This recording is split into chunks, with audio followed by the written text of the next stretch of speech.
గాక. మా రక్షకుడైన యేసు నామములో ప్రార్థించి వేడుకుంటున్నాము తండ్రి, ఆమేన్. సమయంలో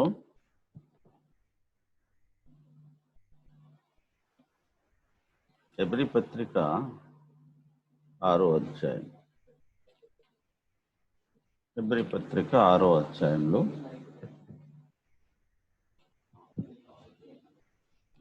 మొదటి 2 వచనాలు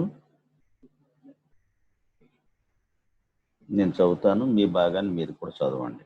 కాబట్టి నిర్జీవ క్రియలను విడిచి మారు మనసు పొందుటయు, దేవుని యందలి విశ్వాసమును, బాప్తిస్మముల గుర్చిన బోధయు, హస్త నిక్షేపణమును, మృతుల పునరుత్థానమును,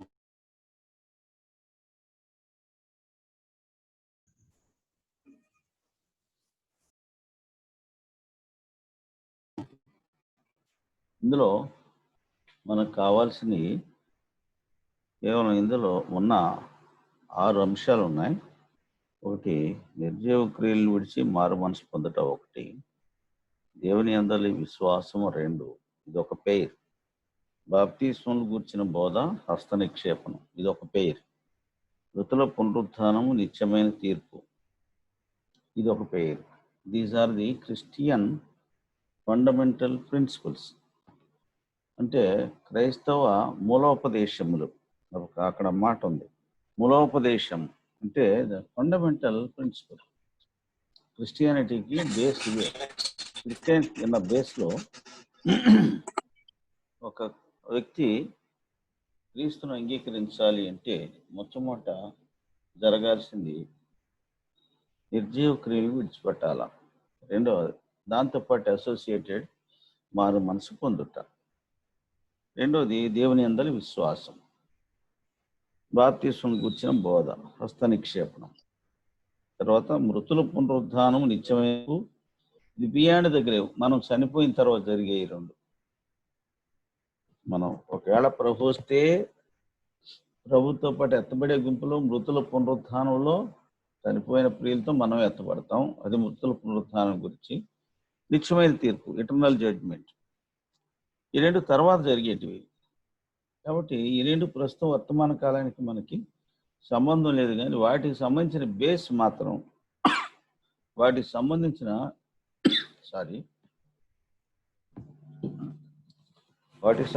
బేస్ మాత్రం ఈ 4 అంశాల్లోనే ఉంది.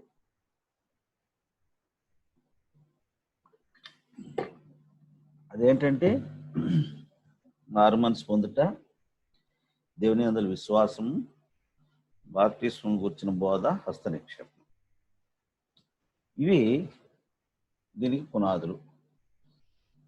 కాబట్టి పునాదుల్లోంచి మనం ఈ పునాదుల్లోంచి, మూలోపదేశాల్లోంచి దీని మీద కట్టబడింది క్రైస్తవత్వం. ఇప్పుడు మనం ధ్యానిస్తున్నాం. మన అంశం బ్యాప్టిజంకి వెళ్ళక మునుపు కొన్ని విషయాలు మనం ధ్యానించాం. యోహాను, బాప్తిస్మిచ్చి యోహాను అరణ్యంలో ఉండి ప్రకటించాడు. ఏమని?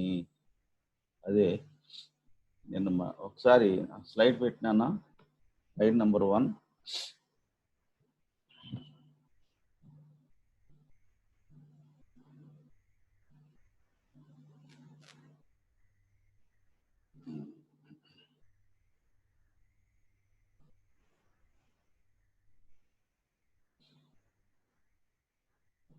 దానిలో కొన్ని అంశాలు ఉన్నాయి.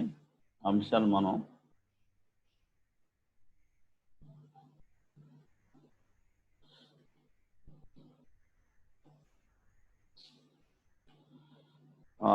దీనిలో బాప్తిస్మిచ్చి యోహాను మనకేం ప్రకటించాడు అంటే,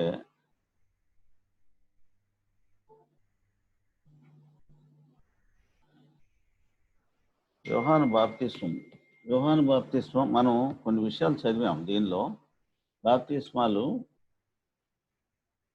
అనే దాని మీద 6 విషయాలు మనం ధ్యానిస్తూ వచ్చాం. ఒకటి, యోహాను బాప్తిస్మం నీటిలో. రెండోది, యేసు ప్రభు వారి బాప్తిస్మం. మూడోది, బాప్టిజం ఇన్ సఫరింగ్. నాలుగోది, baptism in cloud and in the sea. అరణ్యములోను, సముద్రంలోను, మేఘంలోను బాప్తిస్మం. క్రిస్టియన్ బ్యాప్టిజం ఇన్ వాటర్, క్రైస్తవుని యొక్క నీటి బాప్తిస్మం. తర్వాత baptism into Christ and into his body. క్రీస్తు శరీరంలోనికి, ఆయన మరణంలోనికి లేక ఆయన దేహంలోనికి మన బాప్తిస్మం. తర్వాత బాప్తిస్మం ఇన్ ద హోలీ స్పిరిట్, పరిశుద్ధాత్మలో బాప్తిస్మం. ఈ అంశాల గురించి మనం తర్వాత ధ్యానిస్తాం. ధ్యానించక మునుపు యోహాను బాప్తిస్మం గురించి ప్రకటించక ముందు, బాప్తిస్మం ఇస్తూ యూదయ అరణ్యంలో ప్రకటించాడు. ఏమని?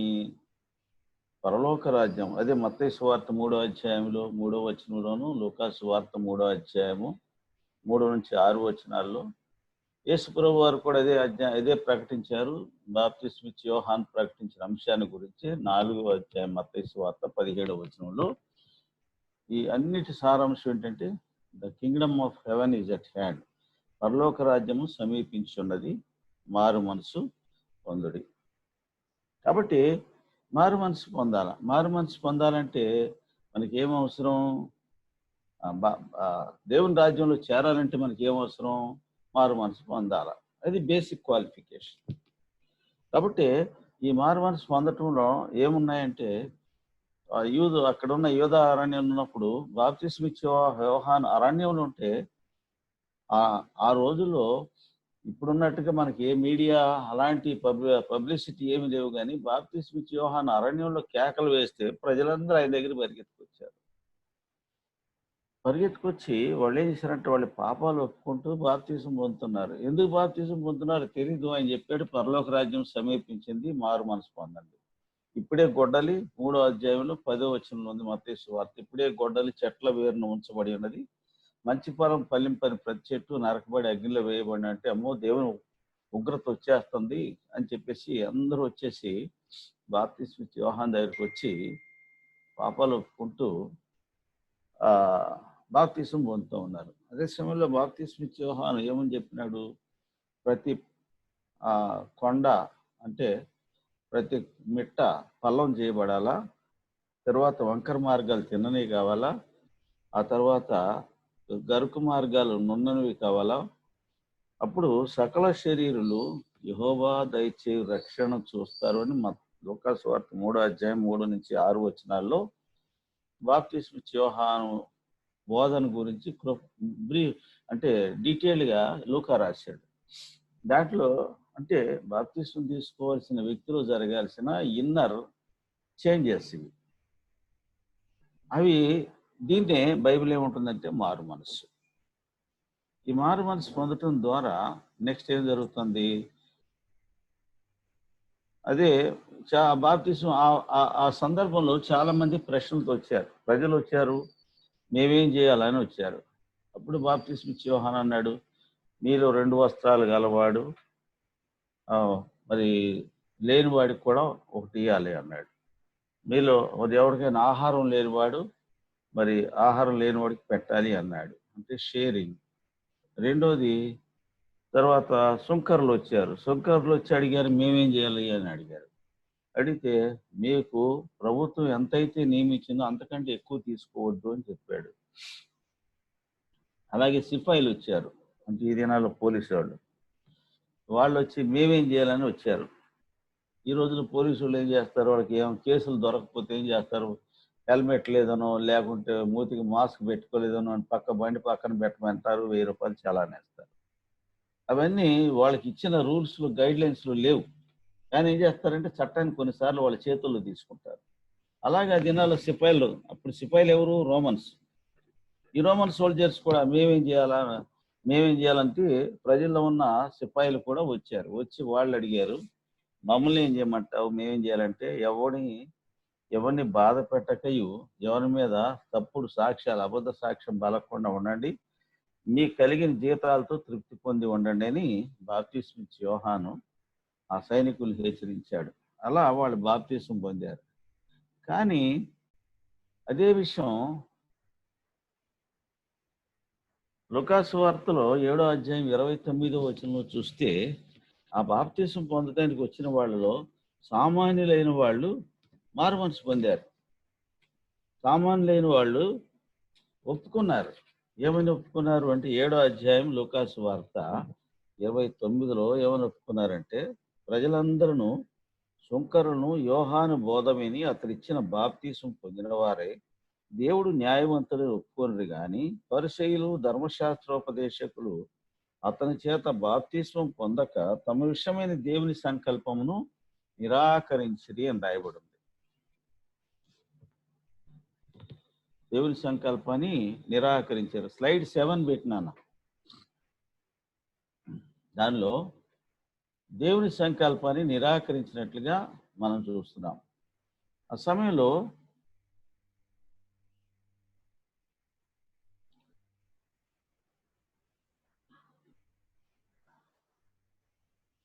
ఇంకప్పుడు మనం చూస్తే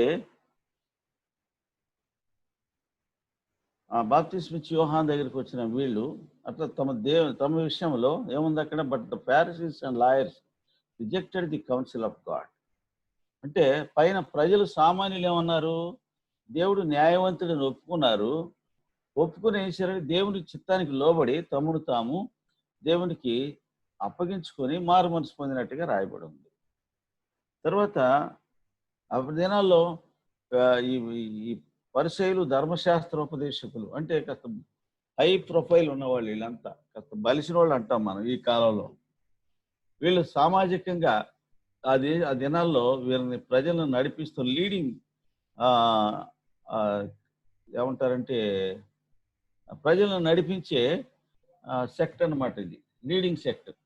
వీళ్ళు ఏం చేశారంటే they refused the rejected the council of God. అంటే దేవుని యొక్క సంకల్పాన్ని నిరాకరించారు. అంటే నోయింగ్లీ అన్నోయింగ్లీ అంటే కాదు, ఇది అన్నోయింగ్లీ. ఎందుకంటే బికాస్ దే ఆర్ లాయర్స్ అని రాయబడిన తెలుగులో. ఇంగ్లీష్లో తెలుగులో ఏముందంటే ధర్మశాస్త్రాన్ని బోధించేవాళ్ళు వాళ్ళు. What was return in the law of Moses they knew very well. వాళ్ళకి తెలుసు కూడా ఏం చేశారంటే దేవుని యొక్క సంకల్పాన్ని వాళ్ళు నిరాకరించినట్టుగా రాయబడి ఉంది. తర్వాత యోహాను బాప్తిస్మ ఇచ్చి యోహాను ఎందుకు బాప్తిస్మ ఇచ్చాడు అసలు అంటే కొన్ని కారణాలు ఉన్నాయి. యోహాను సువార్త 1వ అధ్యాయం 31వ వచనం. యోహాను సువార్త 1వ అధ్యాయం 31వ వచనంలో క్లారిటీ ఇచ్చాడు. నువ్వు బాప్తిస్మ ఎందుకు ఇస్తున్నావు అంటే చూడండి 24వ వచనం 25వ వచనం. అంటే ఆ పరిసయ్యులకు చెందిన వాళ్ళు కొంతమంది బాప్తిస్మ ఇచ్చి యోహాను దగ్గరికి వచ్చి, నువ్వు క్రీస్తు అయినా నువ్వు ఎవరు నువ్వు 22వ వచనం ఉంది, నువ్వు ప్రవక్తవా అని అడిగగా నేను కానని ఉత్తరం ఇచ్చాను. ఎందుకంటే 21వ వచనం, యూదులందరూ క్రీస్తు వస్తాడు అని ఎదురు చూస్తున్నారు, మెస్సయ్య వస్తాడని ఎదురు చూస్తున్నారు. కానీ ఇప్పుడు ఈ డిఫరెంట్గా ఈయన బాప్తిస్మ ఇచ్చి యోహాను ఈయన స్లోగానే పరలోక రాజ్యాన్ని గురించి మాట్లాడగానే మార్కేం రాశాడు, దేవుని రాజ్యం సమీపించింది అన్నాడు. దేవుని రాజ్యం అంటే క్రీస్తు రావాల్సింది, మెస్సయ్య రావాలి. ఎందుకంటే సమరయ స్త్రీ అడిగింది యేసు ప్రభు వారిని యోహాను సువార్త 4వ అధ్యాయంలో 25వ వచనంలో, క్రీస్తు అనబడిన మెస్సయ్య వచ్చుననియు ఆయన వచ్చినప్పుడు సమస్తమును మాకు బోధపరచునని నేను ఎరుగుదును అంది. అప్పుడు ప్రభు అన్నాడు, నీతో మాట్లాడుచున్న నేనే ఆయనను అన్నాడు. అప్పుడు వెంటనే కుండ అక్కడ వదిలిపెట్టి 29వ వచనంలో ఊర్లోకి వెళ్ళిపోయి, నేను చేసినవన్నీ నాతో చెప్పిన ఈయన చూడుడి, ఈయన క్రీస్తు కాడా అని ఆయమ్మ ఊర్లో సాక్ష్యం చెప్పగానే ఆ సమరయ ఊరు వాళ్ళంతా సుకారు ఊరు వాళ్ళంతా కూడా ఆయన దగ్గరికి వచ్చారు. వచ్చి వాళ్ళ దగ్గర ఉండమని బతిమాడుకున్నారు. బతిమాలుకుంటే యేసు ప్రభు 40వ వచనంలో వారి దగ్గర 2 దినాలు ఉన్నాయంట. 2 దినాలు ఉంటే 40-41 వచనాల్లో యేసు ప్రభు 2 దినాలు వాళ్ళతో గడిపిన తర్వాత ఆ 42వ వచనం వాళ్ళు ఏం చెప్పారంటే, ఇప్పుడు నీవు చెప్పిన మాటను బట్టి కాక మా మట్టుకు మేము తెలుసుకుని ఈ నిజముగా లోకరక్షకుడని మా మట్టుకు మేము తెలుసుకొని నమ్ముతున్నాము అన్నారు. సామాన్యులకి యేసు దేవుని కుమారుడైన క్రీస్తు అని అర్థమైంది, కానీ ధర్మశాస్త్రోపదేశకులకి పరిసయ్యులకి అర్థం కాలే. ఆ కారణాన్ని బట్టి వీళ్ళు ఏం చేశారంటే, ఈయన ఎవరు బాప్తిస్మ ఇస్తున్నాడు, బాప్తిస్మ ఇచ్చే యోహాను దగ్గరికి. అందుకే 21వ వచనంలో యోహాను సువార్త 1వ అధ్యాయంలో 19 చూస్తే, నీవెవడమని అడుగుటకు యూదులు యెరూషలేము నుండి యాజకులను లేవీలను యోహాను వద్దకు పంపినప్పుడు అతను ఇచ్చిన సాక్ష్యం ఇదే, అతడు ఎరుగననక ఒప్పుకొనను, క్రీస్తును కానని ఒప్పుకొనను. క్రీస్తుని కానంటే వాళ్ళు ఏమో ఎవరి కొరకు ఎదురు చూస్తున్నారు? యేసు వస్తాడని ఎదురు చూస్తున్నారు. కానీ నేను మీరు ఎదురు చూస్తున్న మెస్సేయ నేను కాదని ఒప్పుకున్నాడు ఆయన. అయితే మరి నువ్వెవరివి? 21 వచనం. మరి నీవెవరువు? నీవు ఏలియావా? ఎందుకంటే ఏలియా కూడా వస్తాడని ఎదురు చూస్తున్నారు యూదులు. యేసుప్రభుని అడిగారు, ఏలియా వస్తాడన్నారు కదంటే, ఏలియా వచ్చాడయ్యా, ఇదివరకే వచ్చాడు ఆయన. వచ్చినప్పుడు మీరేం చేశారు? ఆయన మాట నమ్మలేదు కదా, మీ ఇష్టానుసారంగా చేశారు, అవమానపరిచారు కదా. ఆయన కాలంలో బయలుదేవతను ఆరాధిస్తూ వచ్చారు కదా, మీ ఇష్టం వచ్చినట్టు చేశారు కదా. ఆయన ఇదివరకే వచ్చాడని చెప్పి యేసుప్రభు వారు చెప్పాడు. మరి ఏలియా వస్తాడని చెప్తున్నారు కదా, మళ్ళీ అంటే ఉద్దేశం ఏంటి? ఏలియా మళ్ళీ వస్తాడు. ఏలియా మళ్ళీ వస్తాడంటే ఎప్పుడు వస్తాడు? ప్రకటన గ్రంథం 11వ అధ్యాయంలో వస్తాడు. ఈ భూమి మీదకి వస్తాడు ఏలియా. అంటే యూదులకి కొన్ని విషయాలు తెలుసు. మరి ఏలియా వస్తాడని తెలుసు. ఇప్పుడు నువ్వు ఏలియావా అని అడిగారు. కాదు, నేను ఏలియాని కాదన్నాడు. మరి నువ్వు ప్రవక్తవా అంటే, నువ్వెవరు? మమ్మల్ని పంపిన వారికి మేము ఉత్తరం ఇవ్వాలంటే దీని గురించి నువ్వేం చెప్పుకున్నావు అంటే, అప్పుడు ఏమన్నాడంటే, ప్రవక్త అని యెషయా చెప్పినట్లు ప్రభుత్వ త్రోవ సరళం చేయడని అరణ్యములో ఎలుగెత్తి చెప్పు ఒకని శబ్దము అని చెప్పాను. యెషయా గ్రంథం 40 అధ్యాయంలో ఈ ప్రవచనం ఉంది. యెషయా 40 అధ్యాయంలో ఉన్న ప్రవచనాన్ని ఆధారం చేసుకుని అరణ్యములో కేకవేయి ఒకని శబ్దం అని నేను ఆ శబ్దమే నేను. అంటే యేసుప్రభు యొక్క రాకడకు ఆయన మార్గాన్ని సరళం చేయడానికి నీవు పంపబడిన వ్యక్తిని నేను అని చెప్పాడు ఆయన. అందుకే అప్పుడు పరిచయులు వాళ్ళ చేత పంపబడిన వాళ్ళు ఏమని అడిగారంటే 24-25 వచనాల్లో, నువ్వు పరిచయులకు చెందినవారు, నీవు క్రీస్తువైనను ఏలియావైనను ఆ ప్రవక్తవైనను కాని ఎడల ఎందుకు బాప్తిస్మం ఇచ్చున్నావని అతనిని అడిగగా, అప్పుడు యోహాను చెప్తున్న విషయం ఏంటంటే, యోహాను, నేను నీళ్లలో బాప్తిస్మం ఇచ్చున్నాను కానీ నా వెనక వచ్చున్నవాడు మీ మధ్య ఉన్నాడు, మీరు ఆయనను ఎరుగరు. అప్పుడు యేసుప్రభు వారు పుట్టి 30 సంవత్సరాలు అయింది సుమారుగా. మీ మధ్యలో ఉన్నాడు ఆయన, అయితే నేను కూడా ఆయన ఎరగను. చూడండి అన్నమాట. 31 వచనం, నేను ఆయనను ఎరగనైతిని. యోహాను చెప్పాడు మాట, నేను ఆయనను ఎరగనైతిని. యోహాను యేసుప్రభు ఇప్పటి వరకు ఎదురుగా ముఖాముఖిగా ఎదురుపడలేదు, ఎక్కడ ఎదురుపడలే. కాబట్టి యోహాను నేను ఆయన ఎరగనైతిని అని చెప్పాడు. అంటే ఉద్దేశం ఏంటి? మరి నువ్వు బాప్తిస్మం ఇస్తున్నావు కదా, నువ్వు ఎందుకు ఇస్తున్నావు అంటే, అందుకని బాప్తిస్మం ఇచ్చే యోహాను 26-27 వచనాల్లో ఏం చెప్పాడంటే, నేను నీళ్ళలో బాప్తిస్మం ఇస్తున్నాను, నా వెనక వచ్చున్నవాడు మీ మధ్య ఉన్నాడు, మీరు ఆయనను ఎరుగరు, ఆయన చెప్పులు వారు విప్పుటకు అయినను నేను యోగ్యుడని కానని యోహాను చెప్పాడు వాళ్ళతో. అంటే ఇవన్నీ ఎక్కడ జరిగినాయి అంటే, యోర్దాను నది దగ్గర బేతనీలో జరిగిన సంగతులు ఇవి. ఆ తర్వాత ఏం జరిగింది? యేసుప్రభు మరునాడు యేసుప్రభు వారు అక్కడికి యోర్దాను దగ్గరికి వచ్చారు బాప్తిస్మం తీసుకుంటారు. అప్పుడు యేసుప్రభు వారు, ఇదిగో లోకపాపను మోసుకొని పోవు దేవుని గొర్రె పిల్ల అని ప్రజెంట్ చేశాడు ఆయన. అయితే అంటే యేసుప్రభు వారిని ప్రజెంట్ చేయడానికి గాను బాప్తిస్మం ఇచ్చే యోహాను బాప్తిసాలు ఇస్తూ వచ్చాడు. That is the theme. దాని వెనుకున్న ముఖ్యమైన అంశం ఏంటంటే, యేసుప్రభు బాప్తిస్మం తీసుకోవడానికి వస్తాడు. యేసుప్రభు బాప్తిస్మం ఎవరు ఇవ్వాలా? యోహాను ఇవ్వాలా. కాబట్టి దానికి కొన్ని సూచనలు దేవుని ద్వారా ఆయనకు బయలుపరచబడ్డాయి. ఏమని బయలుపరచబడ్డాయి అంటే 31 వచనం, నేను ఆయన ఎరగనైతిని గాని ఆయన ఇశ్రాయేలుకు ప్రత్యక్షమగుటకు నేను నీళ్లలో బాప్తిస్మం ఇస్తూ వచ్చి తిని. యేసుప్రభు నేను ఎందుకు బాప్తిస్మం ఇస్తున్నానంటే, మీ మధ్యలో ఉన్నాడు, నాకంటే గొప్పవాడు, ఆయన చెప్పుల వారు విప్పుటకు నేను యోగ్యుడిని గాను, ఆయన మీ మధ్యలో ఉన్నాడు, నేను ఆయన ఇంతవరకు చూడలేదు, కానీ నేను ఎట్లా తెలుసుకోగలను అంటే, మరి యోహాను 32 వచనం అన్నమాట, ఆత్మ పావురం వలె ఆకాశం నుండి దిగివచ్చుట చూచి తిని ఆ ఆత్మ ఆయన మీద నిలిచాను.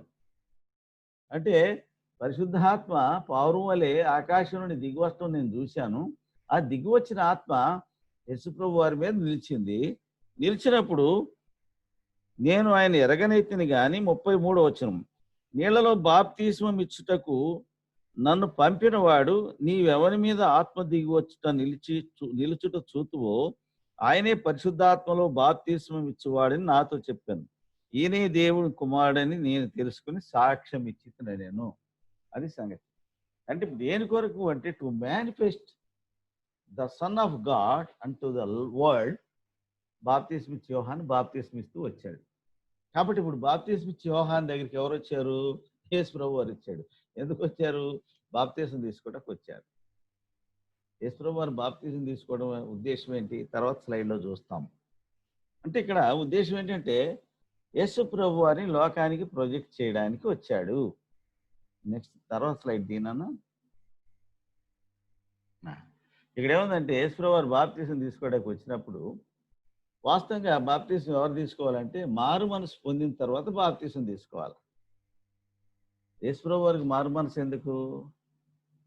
పరిశుద్ధ గ్రంథంలో యేసు ప్రభు వారిని గురించి 3 విషయాలు ఉన్నాయి. పేతురు రాశాడు, ఆయన పాపము చేయలేదు. 1 పేతురు 2:22. ఆయన పాపము in him he did no sin. ఆయన పాపము చేయలేదు. తర్వాత యోహాన్ ఏం రాశాడు అంటే 1 యోహాను 3:5లో ఆయన యందు పాపమేమీయును లేదు. In him no sin. పేతురు ఏం రాశాడు? He did no sin. ఆయన పాపం చేయలేదని రాశాడు. యోహాన్ ఏం రాశాడు? ఆయన యందు పాపం ఏమీ లేదని రాశాడు. పౌలు ఏం రాశాడు? 2 కొరింథీ పత్రిక 5:21 ఆయన పాపం మెరుగని వాడు, పాపం మెరుగని ఆయనను మన కోసము పాపముగా చేసెను. కాబట్టి పౌలేమో హీ న్యూ నో సిన్, ఆయన పాపం ఎరగని వాడని రాశాడు. పేతురేమో హీ డిడ్ నో సిన్, పాపము చేయలేదని రాశాడు. యోహానేమో ఆయన యందు పాపమే లేదని రాశాడు. పాపం చేయనివాడు, పాపం లేనివాడు, పాపం ఎరగనివాడు బాప్తిసం పొందాల్సిన అవసరం ఏముంది? అంటే యేసు ప్రభు వారు ఏం చేశాడు? కింద ఒక మాట, మత్తయి సువార్త 1వ అధ్యాయంలో 15వ వచనంలో, 3వ అధ్యాయం 15వ వచనంలో బాప్తిసం తీసుకోవడానికి యేసు ప్రభు వారు యోహాన్ దగ్గరికి వచ్చినప్పుడు యోహాన్కి యేసు ప్రభు వారికి మధ్యలో జరిగిన సంభాషణ ఏంటంటే 13, 14, 15 వచనాలు. ఆ సమయమున యోహాను చేత బాప్తిస్మం పొందుటకు యేసు గలిలయ నుండి యోర్దాను దగ్గరున్న అతని యొద్దకు వచ్చాను. అందుకు యోహాను, నేను నీ చేత బాప్తిస్మము పొందవలసిన వాడనై ఉండగా నీవు నా యొద్దకు వచ్చుచున్నావా అని ఆయన నివారింపజూశాను. ఆ స్లైడ్ షేర్ చేయనన్న, జాగ్రత్త గమనించండి. నేను నీ చేత బాప్తిసం పొందవలసిన వాడినై ఉండగా నీవు నా యొద్దకు వచ్చున్నావని ఆయన నివారింపు చూసినాడట. ఎవరు? బాప్తిసం ఇచ్చి యోహాన్. అప్పుడు ప్రభు అన్నాడట, ఇప్పటికి కానిము నీతి యావత్తు ఇలాగూ నెరవేర్చడం మనకు తగి ఉన్నది. అంటే అర్థం ఏంటి? To fulfil righteousness of God. దేవుని యొక్క నీతి జరిగించాలా. దేవుని నీతిని జరిగించాలంటే ఆయన కూడా అందరితో సమానం చేసుకోవాలి. ఒకవేళ యేసు ప్రభు బాప్తిసం తీసుకోలేదు అనుకోండి, ఇవాళ మనం ఏమంటాం? యేసు ప్రభు బాప్తిసం తీసుకోవాలి, నాకెందుకు బాప్తిసం అంటాం కదా. యేసు ప్రభు బాప్తిసం తీసుకోలేదు కదా, నాకు బాప్తిసం ఎందుకు అంటాం? అంటే ఇప్పుడు యేసు ప్రభు బాప్తిసం తీసుకున్నాడు కదా, పాపం లేనివాడు బాప్తిసం తీసుకున్నప్పుడు పాపం ఉన్న మనుషుడు బాప్తిసం ఎందుకు తీసుకోకూడదు అనే ప్రశ్న ఇప్పుడు వస్తుంది.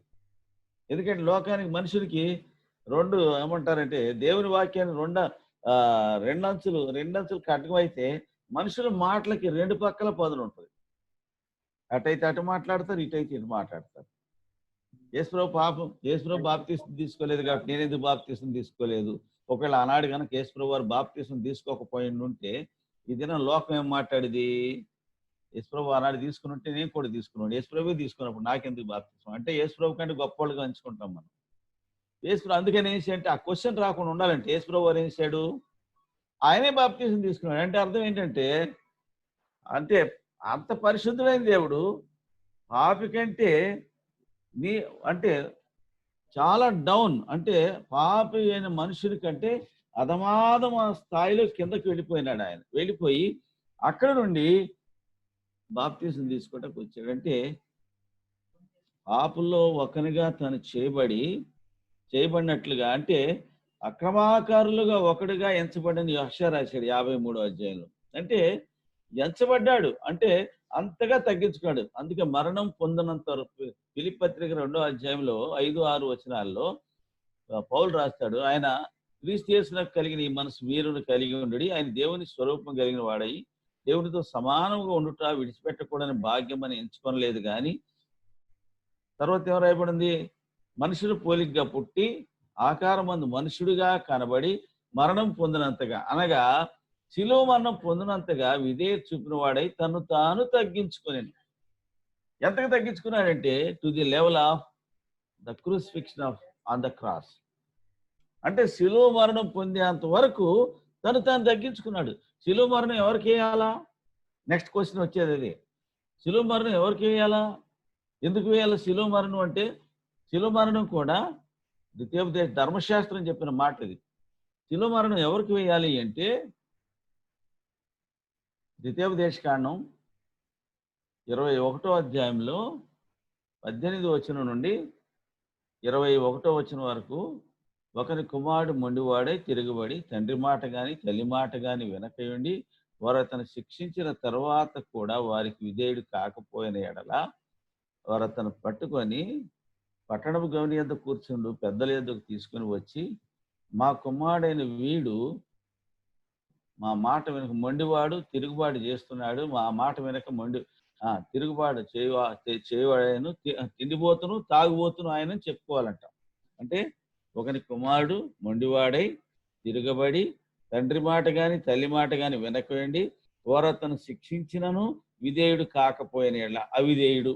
అంటే మొండోడు, తిరగబడేవాడు, మాట విన్నోడు, తర్వాత తిరగబాటు చేసేవాడు. తర్వాత కింద ఏం చెప్పారు వాళ్ళు? వీడు మా మాట వెనక తిండిపోతును తాగుబోతును ఆయన. తిండిపోతూ తాగుబోతు అంటే 6 క్వాలిటీస్ ఉన్నాయి. వీళ్ళని ఏం చేయాలంటే అప్పుడు ఆ ఊరి పెద్దలు అతను పట్టుకొని రాళ్లతో కొట్టి చంపాలంట. చంపిన తర్వాత ఏం చేయాలంటే 22వ వచనంలో మరణ శిక్షకు తగిన పాపం ఒకటి చేసిన ఎడల వాని చంపి బ్రాను మీద వేలాడి తీసిన ఎడల వేలాడదీయబడి వాడు దేవుని శాపగ్రస్తుడు గనుక నేను నీకు ఇచ్చిన దేశమును అపవిత్రకు పరుచుకున్నట్లు అగత్యమే ఆధీనమే అతన్ని పాతి పెట్టాలని రాయబడింది. చంపి ఎవడైనా మరణశిక్ష తగిన పాపం చేస్తే వాడిని చంపి బ్రాను మీద వేలాడదీయబడాలని ధర్మశాస్త్రం చెప్తా ఉంటే, దానికి భిన్నంగా దానికి వ్యతిరేకంగా ఏ పాపం లేని వాడిని, పాపం ఎరగని వాడిని, పాపం చేయని వాడిని చంపి బ్రాను మీద వేలాడదీసింది ఆనాటి జనం. కాబట్టి ఆ స్థాయికి తాను తగ్గించుకొని వచ్చాడు. ఆ స్థాయికి తాగుబోతు, తిండిపోతు, మాట విన్నోడు, మొండోడు, తర్వాత అవిధేయుడు, మరి మెడ వంచని వాడు, ఇలాంటి మనుషుల కంటే కూడా ఇంకా దిగువ స్థాయికి తగ్గించుకుని వచ్చాడు. ఎందుకు తగ్గించుకొచ్చాడంటే మనకు ఒక మాదిరిగా ఉంటాడు. అందుకే 1 పేతురు పత్రిక 2వ అధ్యాయంలో 21వ వచనంలో క్రీస్తు మీ కొరకు బాధపడి, చూడండి ఆ మాట 1 కొరింథీ పత్రిక 1వ అధ్యాయం 21వ వచనంలో అనుకుంటాను. క్రీస్తు 21లో ఉంది. క్రీస్తు కూడా మీ కొరకు బాధపడి మీరు తన అడుగు జాడల యందు నడుచుకున్నట్లు మీకు మాదిరి ఉంచిపోయాను. మనకి రోల్ మోడల్ గా ఉండటానికి ఆయన మన కొరకు బాధపడ్డాడు. మనకి రోల్ మోడల్. అందుకే నువ్వు ఎందుకు బాప్తిసం తీసుకోవాలంటే మనకి 2 రీజన్స్ కనపడతాయి. దేవుని నీతిని నెరవేర్చాల. దేవుని నీతిని నెరవేర్చడం అంటే అర్థం ఏంటంటే పాపంతో దేవుని ఎదుర్కోలేడు ఏ మనుషుడు. పాపం ఉండి ఏ మనుషుడు దేవుని దగ్గరికి రాలేడు. అది ఒక మాట చూద్దాం. 15వ కీర్తన సామ్ 15:1-5. 15వ కీర్తన యెహోవా పర్వతమునకు ఎక్కదగిన వాడెవడు? 15వ కీర్తనలో యెహోవా నీ గుడారంలో అతిథిగా ఉండదగిన వాడెవడు? నీ పరిశుద్ధ పర్వతం మీద నివసింపదగిన వాడెవడు? దేవుని సన్నిధిలో, దేవుని గుడారంలో దేవుని దగ్గరికి రావాలంటే, దేవుని సన్నిధిలో నిలబడాలంటే, ఆ పరిశుద్ధ పర్వతం మీదకి ఎక్కాలంటే 11 క్వాలిటీస్ చూపించాడు కీర్తనకారుడు ఈ కీర్తనలో, 11వ కీర్తనలో. ఎవరంటే, ఒకటి వానికి యథార్థమైన ప్రవర్తన, రెండవది నీతిని అనుసరించుట, మూడవది హృదయపూర్వకంగా నిజం పలికేవాడు, 4వది నాలుకతో కొండెములు ఆడినవాడు. 5వది చెలికానికి కీడు చేయనివాడు. 6వడు పొరుగువాని మీద నింద మోపనివాడు. 7వది దేవుడి బంధు భయభక్తులు గలవాన్ని సన్మానించేవాడు. తర్వాత 7వది అతని దృష్టికి నీచుడు, అసహ్యుడు. 8వది ఎవరు నీచుడు అంటే దేవునికి వ్యతిరేకమైన వ్యక్తిని అతడు అసహించుకుంటాడు. కాబట్టి నీచుడు, అసహ్యుడు. తర్వాత యెహోవా భయభక్తులు గల వారిని అతను సన్మానించిన 8వ క్వాలిటీ. 9వ క్వాలిటీ ప్రమాణం చేయగా నష్టం కలిగిన మాట తప్పడు. 10వ క్వాలిటీ ద్రవ్యమును వడ్డీకి ఇయ్యడు. 11వ క్వాలిటీ నిరపరాధిని చేరుపుటకై లంచము పుచ్చుకొనడు అని చెప్పి 24వ కీర్తనలో ఇంకో 2 మాటలు యాడ్ చేశాడు. యెహోవా పర్వతమునకు చూడండి 3వ వచనం. యెహోవా పర్వతమునకు ఎక్కదగిన వాడెవడు? ఆయన పరిశుద్ధ పర్వతంలో నిలువదగిన వాడెవడు? వ్యర్థమైన దాని యందు మనసు పెట్టకయు, కపటముగా ప్రమాణం చేయకయు, నిర్దోషమైన చేతులు, శుద్ధమైన హృదయమును కలిగి ఉండువాడే వాడు యెహోవా వలన ఆశీర్వాదం పొందును.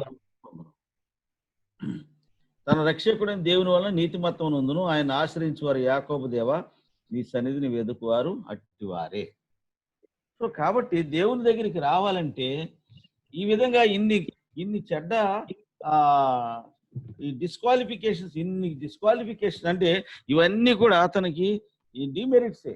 అతనికి ఏ ఒక్కటి కూడా అతని మెరిటోరియల్ క్వాలిటీ లేనే లేదు. కాబట్టి ఇవన్నీ పోతేనే వచ్చేదే మారు మనసు.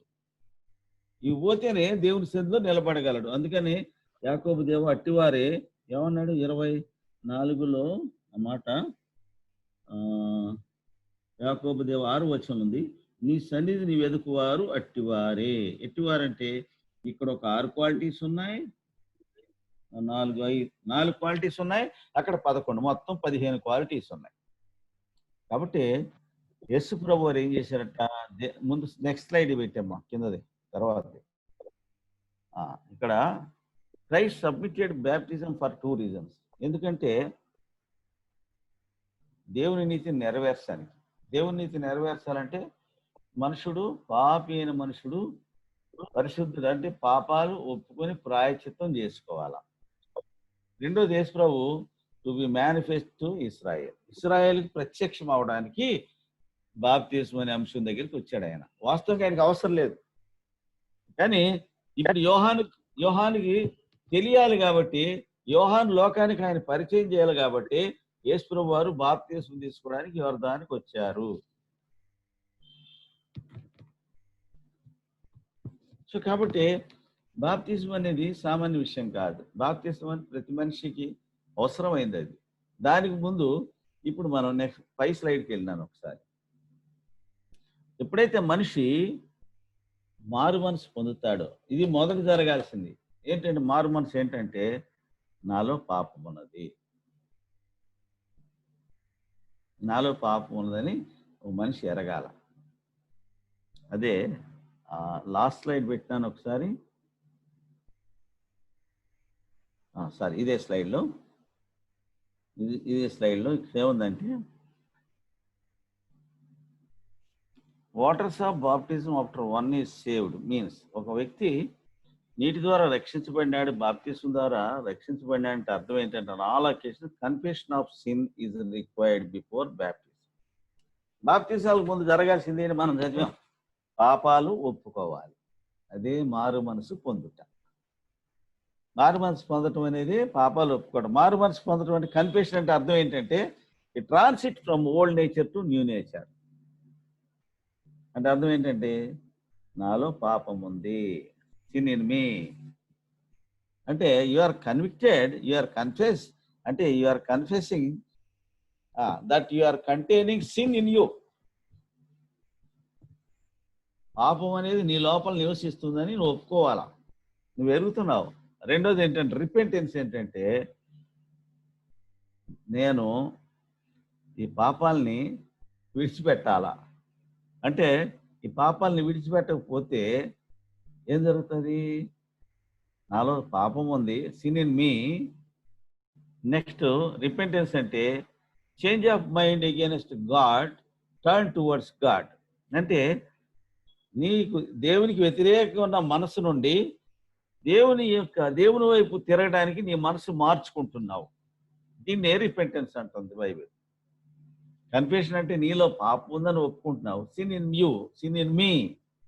తర్వాత రిపెంటెన్స్ ఏంటంటే, రిపెంటెన్స్ అంటే అర్థం ఏంటంటే టువర్డ్స్ గాడ్. అంటే రిపెంటెన్స్ టువర్డ్స్ గాడ్ అంటే there is you are trying to change your mind against God towards God.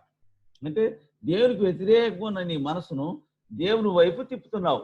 అంటే ఇప్పుడు వరకు దేవుడు అంటే అసహించుకున్న మనము దేవుని వైపు తిరుగుతున్నాం. దాన్నే రిపెంటెన్స్. అయ్యో నేను దేవునికి వ్యతిరేకంగా జీవిస్తూ వచ్చానే, దీన్నే రిపెంటెన్స్ అంటారు. నాలో పాపం ఉందే, కన్ఫెషన్. చూడండి, ఇస్కరియోతు యోధాకి ఈ రెండు ఎప్పుడు వచ్చినాయి చూద్దాం ఒకసారి. ఇస్కరియోతు యోధాకి కూడా వచ్చినాయి రెండు. ఇప్పుడు ఇస్కరియోతు యోధ యేసుప్రభును వాస్తవంగా అంగీకరించినప్పుడు రాలే ఇవి. యేసుప్రభుని అంగీకరించినప్పుడు అంటే యేసుప్రభుని మామూలుగా అందరితో పాటు యేసుప్రభు దగ్గరికి వచ్చినాడు. యేసుప్రభు దగ్గరికి వస్తే యేసుప్రభు వారు దగ్గరికి తీసుకున్నాడు. వాస్తవంగా వాడు ఏం పని చేసేవాడు? వాడి ఓల్డ్ నేచర్ ఏంటంటే దొంగ. యోహాను సువార్త 12:4 ఈ అత్తనెందుకు 300 దేనారములకు అమ్మి బీదలకు ఇయ్యలేదు. వీడు ఆడు ఎలాగో చెప్పినది బీదల మీద శ్రద్ధ కలిగి కాదు, కానీ వాడు దొంగ అయ్యింది. డబ్బు సంచి తన యొద్ద ఉండినందున అందులో వేసినది దొంగిలించు వచ్చానని రాయబడింది. అంటే వాడు దొంగ. ఇప్పుడు ఓల్డ్ నేచర్, వాడు ఓల్డ్ నేచర్ లో దొంగతనాలు చేసేవాడు. ఆ దొంగతనాలు చేసేవాడు యేసుప్రభు పిలిచినప్పుడు వచ్చాడు, కానీ ఆ దొంగ బుద్ధి మానుకోలే. కాబట్టి ఎప్పుడు వచ్చింది వాడికి మారు మనసు, రిపెంటెన్స్? ఈ రెండు ఎప్పుడు వచ్చి, కన్ఫెషన్ రిపెంటెన్స్ ఎప్పుడు వచ్చినాయి అంటే మత్తయి సువార్త చూద్దాం రండి, 27వ అధ్యాయంలో 1వ వచనం. ఉదయం అయినప్పుడు ప్రధాన యాజకులు ప్రజల పెద్దలు యేసును చంపింపవాలని ఆయనకు విరోధముగా ఆలోచన చేసి ఆయన బంధించి తీసుకొని పోయి అధిపతి అయిన పొంతి పిలాతునకు అప్పగించిరి. అప్పుడు ఆయనను అప్పగించిన యూద ఆయనకు శిక్ష విధింపబడగా చూచి పశ్చాత్తాపపడి. ఇప్పుడు వచ్చింది కన్ఫెషన్. ఎప్పుడంటే యేసుప్రభు వారిని నమ్మిన తర్వాత, యేసుప్రభు వారికి శిక్ష విధించిన తర్వాత, యేసుప్రభు వారి ట్రైల్లో రాత్రి అంతా కొరడాలతో కొట్టబడి ఒళ్ళంతా గాయాలు రక్తసిక్తమై ఇంకొద్దిసేపు సిలువ వేయబట్టకి వెళ్ళబోతున్న సమయంలో ఇస్కరియోతు యోధాకి ఏమొచ్చిందంటే రిపెంటెన్స్ వచ్చింది. అంటే కన్ఫెషన్ వచ్చింది. అందుకే పశ్చాత్తాపడి ఆ 30 వెండి నాణెములు ప్రధాన యాజకుల యొద్దకును పెద్దల యొద్దకును మరలా తెచ్చి నేను నిరపరాధ రక్తమును అప్పగించి పాపము చేసినని చెప్పాను. రెండోది ఏమొచ్చింది? కన్విక్షన్ వచ్చింది, ఒప్పుదల వచ్చింది. ఐ డిడ్ రాంగ్, నేను తప్పు చేశాను, నేను పాపం చేశాను. యేసుప్రభువు శిక్ష విధించబడినప్పుడు ఏమో పశ్చాత్తాపం వచ్చింది. అంటే అర్థం ఏంటంటే ఇక్కడ జాగ్రత్త గమనించాల. ఇస్కరియోతు యోధాకి ఇక్కడ రియల్ రిపెంటెన్స్ వచ్చింది, రియల్ కన్ఫెషన్ వచ్చింది. ఎప్పుడు ఈ కన్ఫెషన్ ఎప్పుడు వచ్చిందంటే అప్పుడు టైం ఎంత? 1వ వచనం ఉంది, ఉదయం అయినప్పుడు. ఉదయం అయితే ఆకాశంలో ఎవరు వస్తారు? సూర్యుడు వస్తాడు. దేవునితో సమాధాన పడాలంటే సూర్యోదయం కాకమునిపై దేవునితో సమాధాన పడాలని లేవీకాండం 6వ అధ్యాయము 12వ వచనంలో రాయబడింది. దేవునితో సమాధాన పడాలంటే early in the morning before sunrise, సూర్యోదయం కాకమునిపై దేవునితో సమాధాన పడాలి.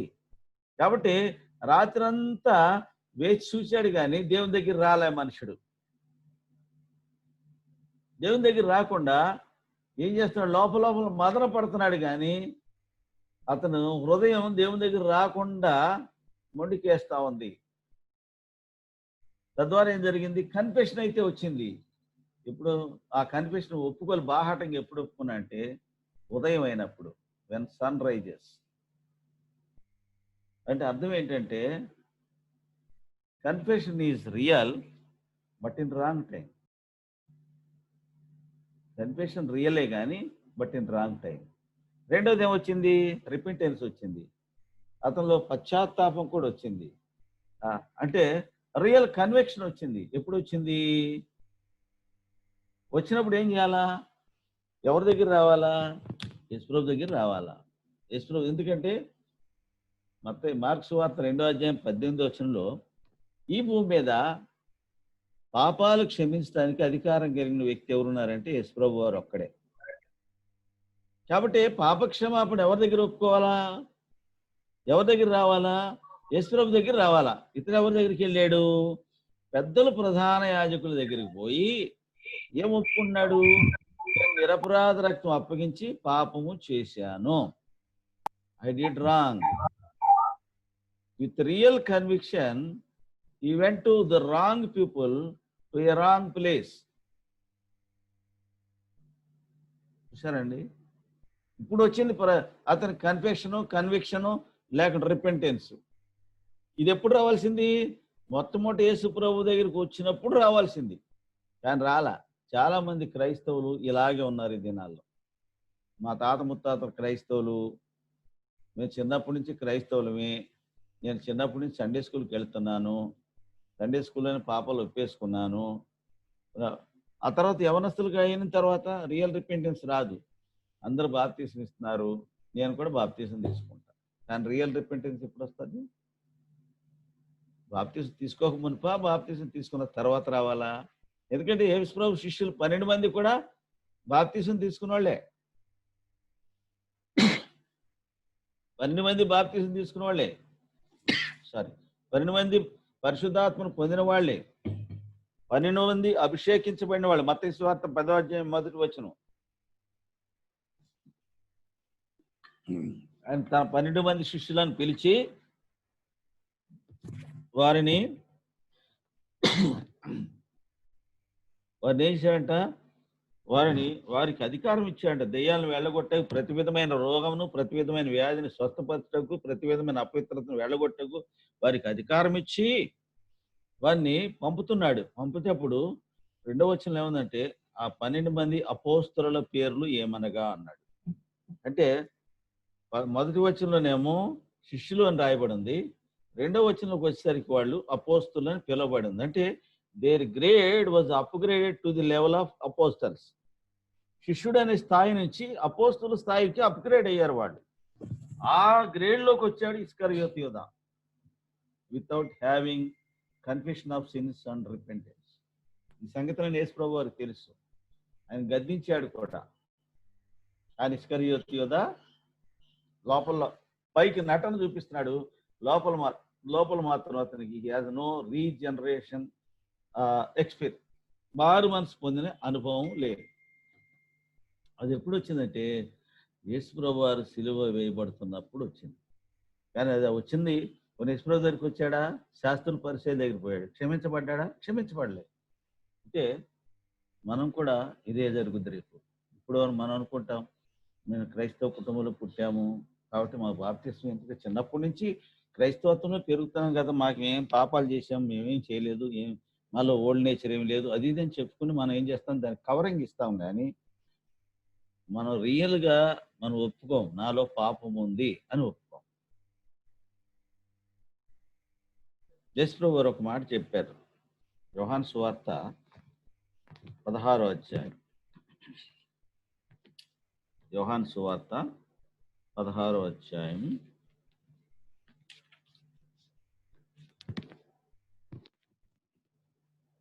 7-8 వచనాల్లో ఈ మాటల యేసు ప్రభు వారు గెత్సేమనే తోటలో ప్రార్థన చేస్తున్నప్పుడు,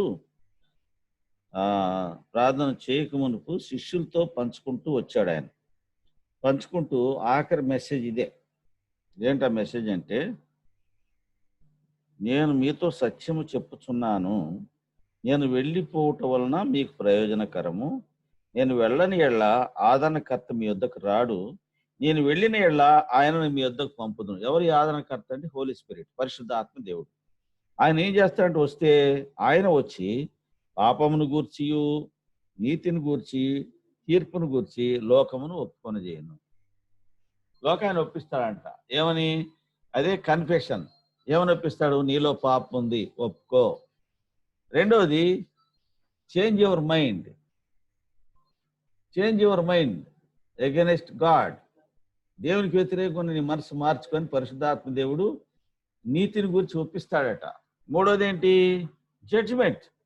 జడ్జిమెంట్ అంటే అర్థం ఏంటంటే, ఎవరైతే ఎవరైతే దేవుని యొక్క తీర్పు నిరాకరిస్తారో, దేవుని యొక్క తీర్మానాన్ని నిరాకరిస్తారో, మారు మనసు పొందకుండా, పాప క్షమాపణ పొందకుండా ఎవరైతే ఉంటారో వారు they have to face the Rath of God.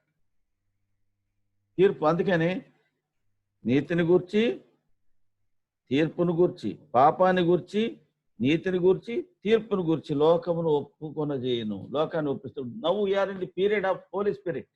ఇప్పుడు పరిశుద్ధాత్మ కాలంలో ఉన్నాం కాబట్టి పరిశుద్ధాత్ముడు అదే పని చేస్తున్నాడు. ఇప్పుడు నీలో పాపం ఉంది, నీలో పాపం ఉంది కాబట్టి నువ్వు ఎరుగు that you are a sinner.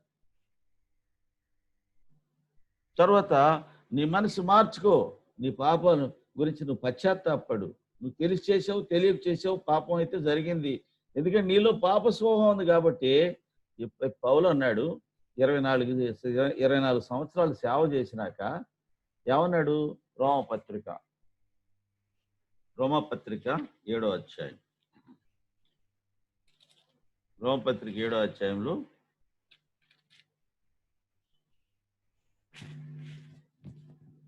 18వ వచనంలో 24 ఏళ్ళు సేవ చేసినాక, ఎందుకంటే ఈ రోమపత్రిక పౌలు రాసింది ఆల్మోస్ట్ అంటే 57-58 సంవత్సరంలో రాశాడు ఆయన. బహుశా ఆయన పట్టుబడింది అరౌండ్ 34 అనుకుంటాను, క్రీస్తు శకం AD 37 అరౌండ్ 34 అరౌండ్ ఆయన బాప్తిసం ప్రభు చేత పట్టబడ్డాడు. తర్వాత అంటే సుమారుగా ఒక 24 ఇయర్స్ గ్యాప్ జరిగింది ఈ మధ్యలో. ఆయన ప్రభు చేత పట్టబడి తర్వాత సేవ చేస్తూ చేస్తూ చేస్తూ 57-58 AD ఆ ప్రాంతంలో ఈయన ఈ రోమాన్స్కి ఈ పత్రిక రాస్తూ ఏమంటాడు? After 24 years of his Christian life as a అపోస్తలుగా ఆయన జీవితాన్ని కొనసాగిస్తూ, యాజ్ ఏ మిషనరీగా కొనసాగిస్తూ, మిషన్ జర్నీలు చేస్తూ, ఇన్ని చేస్తూ ఇక్కడ ఏమంటాడంటే 18వ వచనంలో, నా శరీరమందు, నా యందు అనగా నా శరీరమందు మంచిది ఏది నివసింపదని నేను ఎరుగుదును. మేలైనది చేయవలన కోరిక నాకు కలుగుతున్నది కానీ దాన్ని చేయుట నాకు కలుగట్లేదు. నేను చేయగోరు మేలు చేయక చేయగోరని కీడు చేయుచున్నాను. నేను కోరని దాన్ని చేసినలా దానిని చేయునది నా యందు నివసించు పాపమే గాని ఇకను నేను కాదు. అంటే అర్థం ఏంటి? ఆయనలో కూడా లోపల ఉందట పాపం. ఆయన లాస్ట్లో గమనించాడు, మేలేం చేయాలనుకున్నా కానీ చేయలేకపోతున్నాను. కారణం ఏంటంటే నాలో వేరొక నియమం, అదే 21లో, కాబట్టి మేలు చేయగోరు నాకు కీడు చేయుట కలుగుచున్నదను ఒక నియమము నాకు కనబడుచున్నది. లోపల ఇంకో వేరే ప్రిన్సిపల్ ఒకటి ఉంది ఆయనలో. ఆ ప్రిన్సిపల్ ఏం చేస్తుందంట? వేరొక నియమం 21, వేరొక నియమము నా అవయవంలో ఉన్నట్టు నాకు కనబడుచున్నది. అది నా మనసునందున్న ధర్మశాస్త్రంతో పోరాడుచు నా అవయవంలో ఉన్న పాప నియమమునకు నన్ను చెరపట్టి లోపరుచుకున్నది. వేరొక నియమం ఎందుకుంటుందంటే ఈ నియమం అనేది పాప నియమం. ఎందుకంటే as long as we are in the flesh, ఎందుకంటే ఈ పాపానికి మూలం ఏంటంటే శరీరమే. ఈ శరీరాన్ని ఆసరా చేసుకుని పాపం జీవిస్తూ ఉంటుంది. కానీ దీన్ని ఓవర్కమ్ కావాలంటే మనం అంతరంగ పురుషుడైన యేసు ప్రభు అంటే పరిశుద్ధాత్మ దేవునిలోనే మనం నూతన పరచబడుతూ బలపరచబడుతూ వస్తే, అంటే దీని అర్థం ఏంటంటే దేవుని వాక్యం ధ్యానించటము, దేవుని సన్నిధిలో కనిపెట్టడము, ఇవన్నీ జరగాల.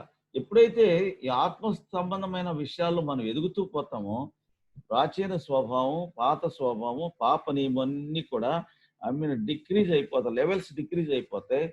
దాన్ని ఓవర్కమ్ చేస్తుంది న్యూ నేచర్, అదే స్పిరిచువల్ నేచర్, ఆత్మ సంబంధం. కాబట్టి పౌలంతుడు ఈ మాట చెప్పగలిగినప్పుడు మనం ఏం చేస్తామంటే కొన్నిసార్లు ఎస్కేప్ అవడానికి ప్రయత్నిస్తాం. అందుకనే కన్ఫెషన్ అనేది చాలా ప్రాముఖ్యం. కన్ఫెషన్, అందుకే మారు మనసు పొందుట. రెండోది ఏంటి? రిపెంటెన్స్, అంటే నాలో పాపం ఉన్నది ఎరుగుట. మూడోది I must face the Rath of God. Sorry, అంటే నేను దేవుని నియమాన్ని నెరవేర్చకపోతే దేవుని కోపాన్ని ఎదుర్కోవాలి. ఆ కారణాన్ని బట్టి యేసు ప్రభు వారు తను తాను తగ్గించుకొని బాప్తిస్మం దేవుని యొక్క నీతిని నెరవేర్చారట. ఇదే యేసు ప్రభు వారి బాప్తిస్మం. దేవుని నీతిని నెరవేర్చడం. రెండోది, ఆయన ఇశ్రాయేలుకి ప్రత్యక్షమయ్యాడు. అక్కడి నుంచే ఇశ్రాయేల్ మధ్యలో తిరుగుతూ వచ్చాడు, కానీ అప్పటి వరకు ఆయన ఎవరో తెలియదు లోకానికి.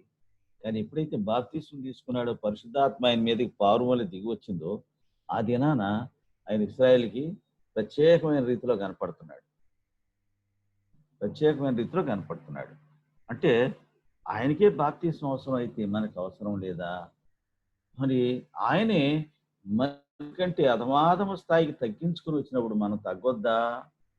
ఖచ్చితంగా తగ్గాల. ఆ తగ్గటమే మారు మనసు. అది అయిన తర్వాత నెక్స్ట్ వచ్చేది ఏంటి?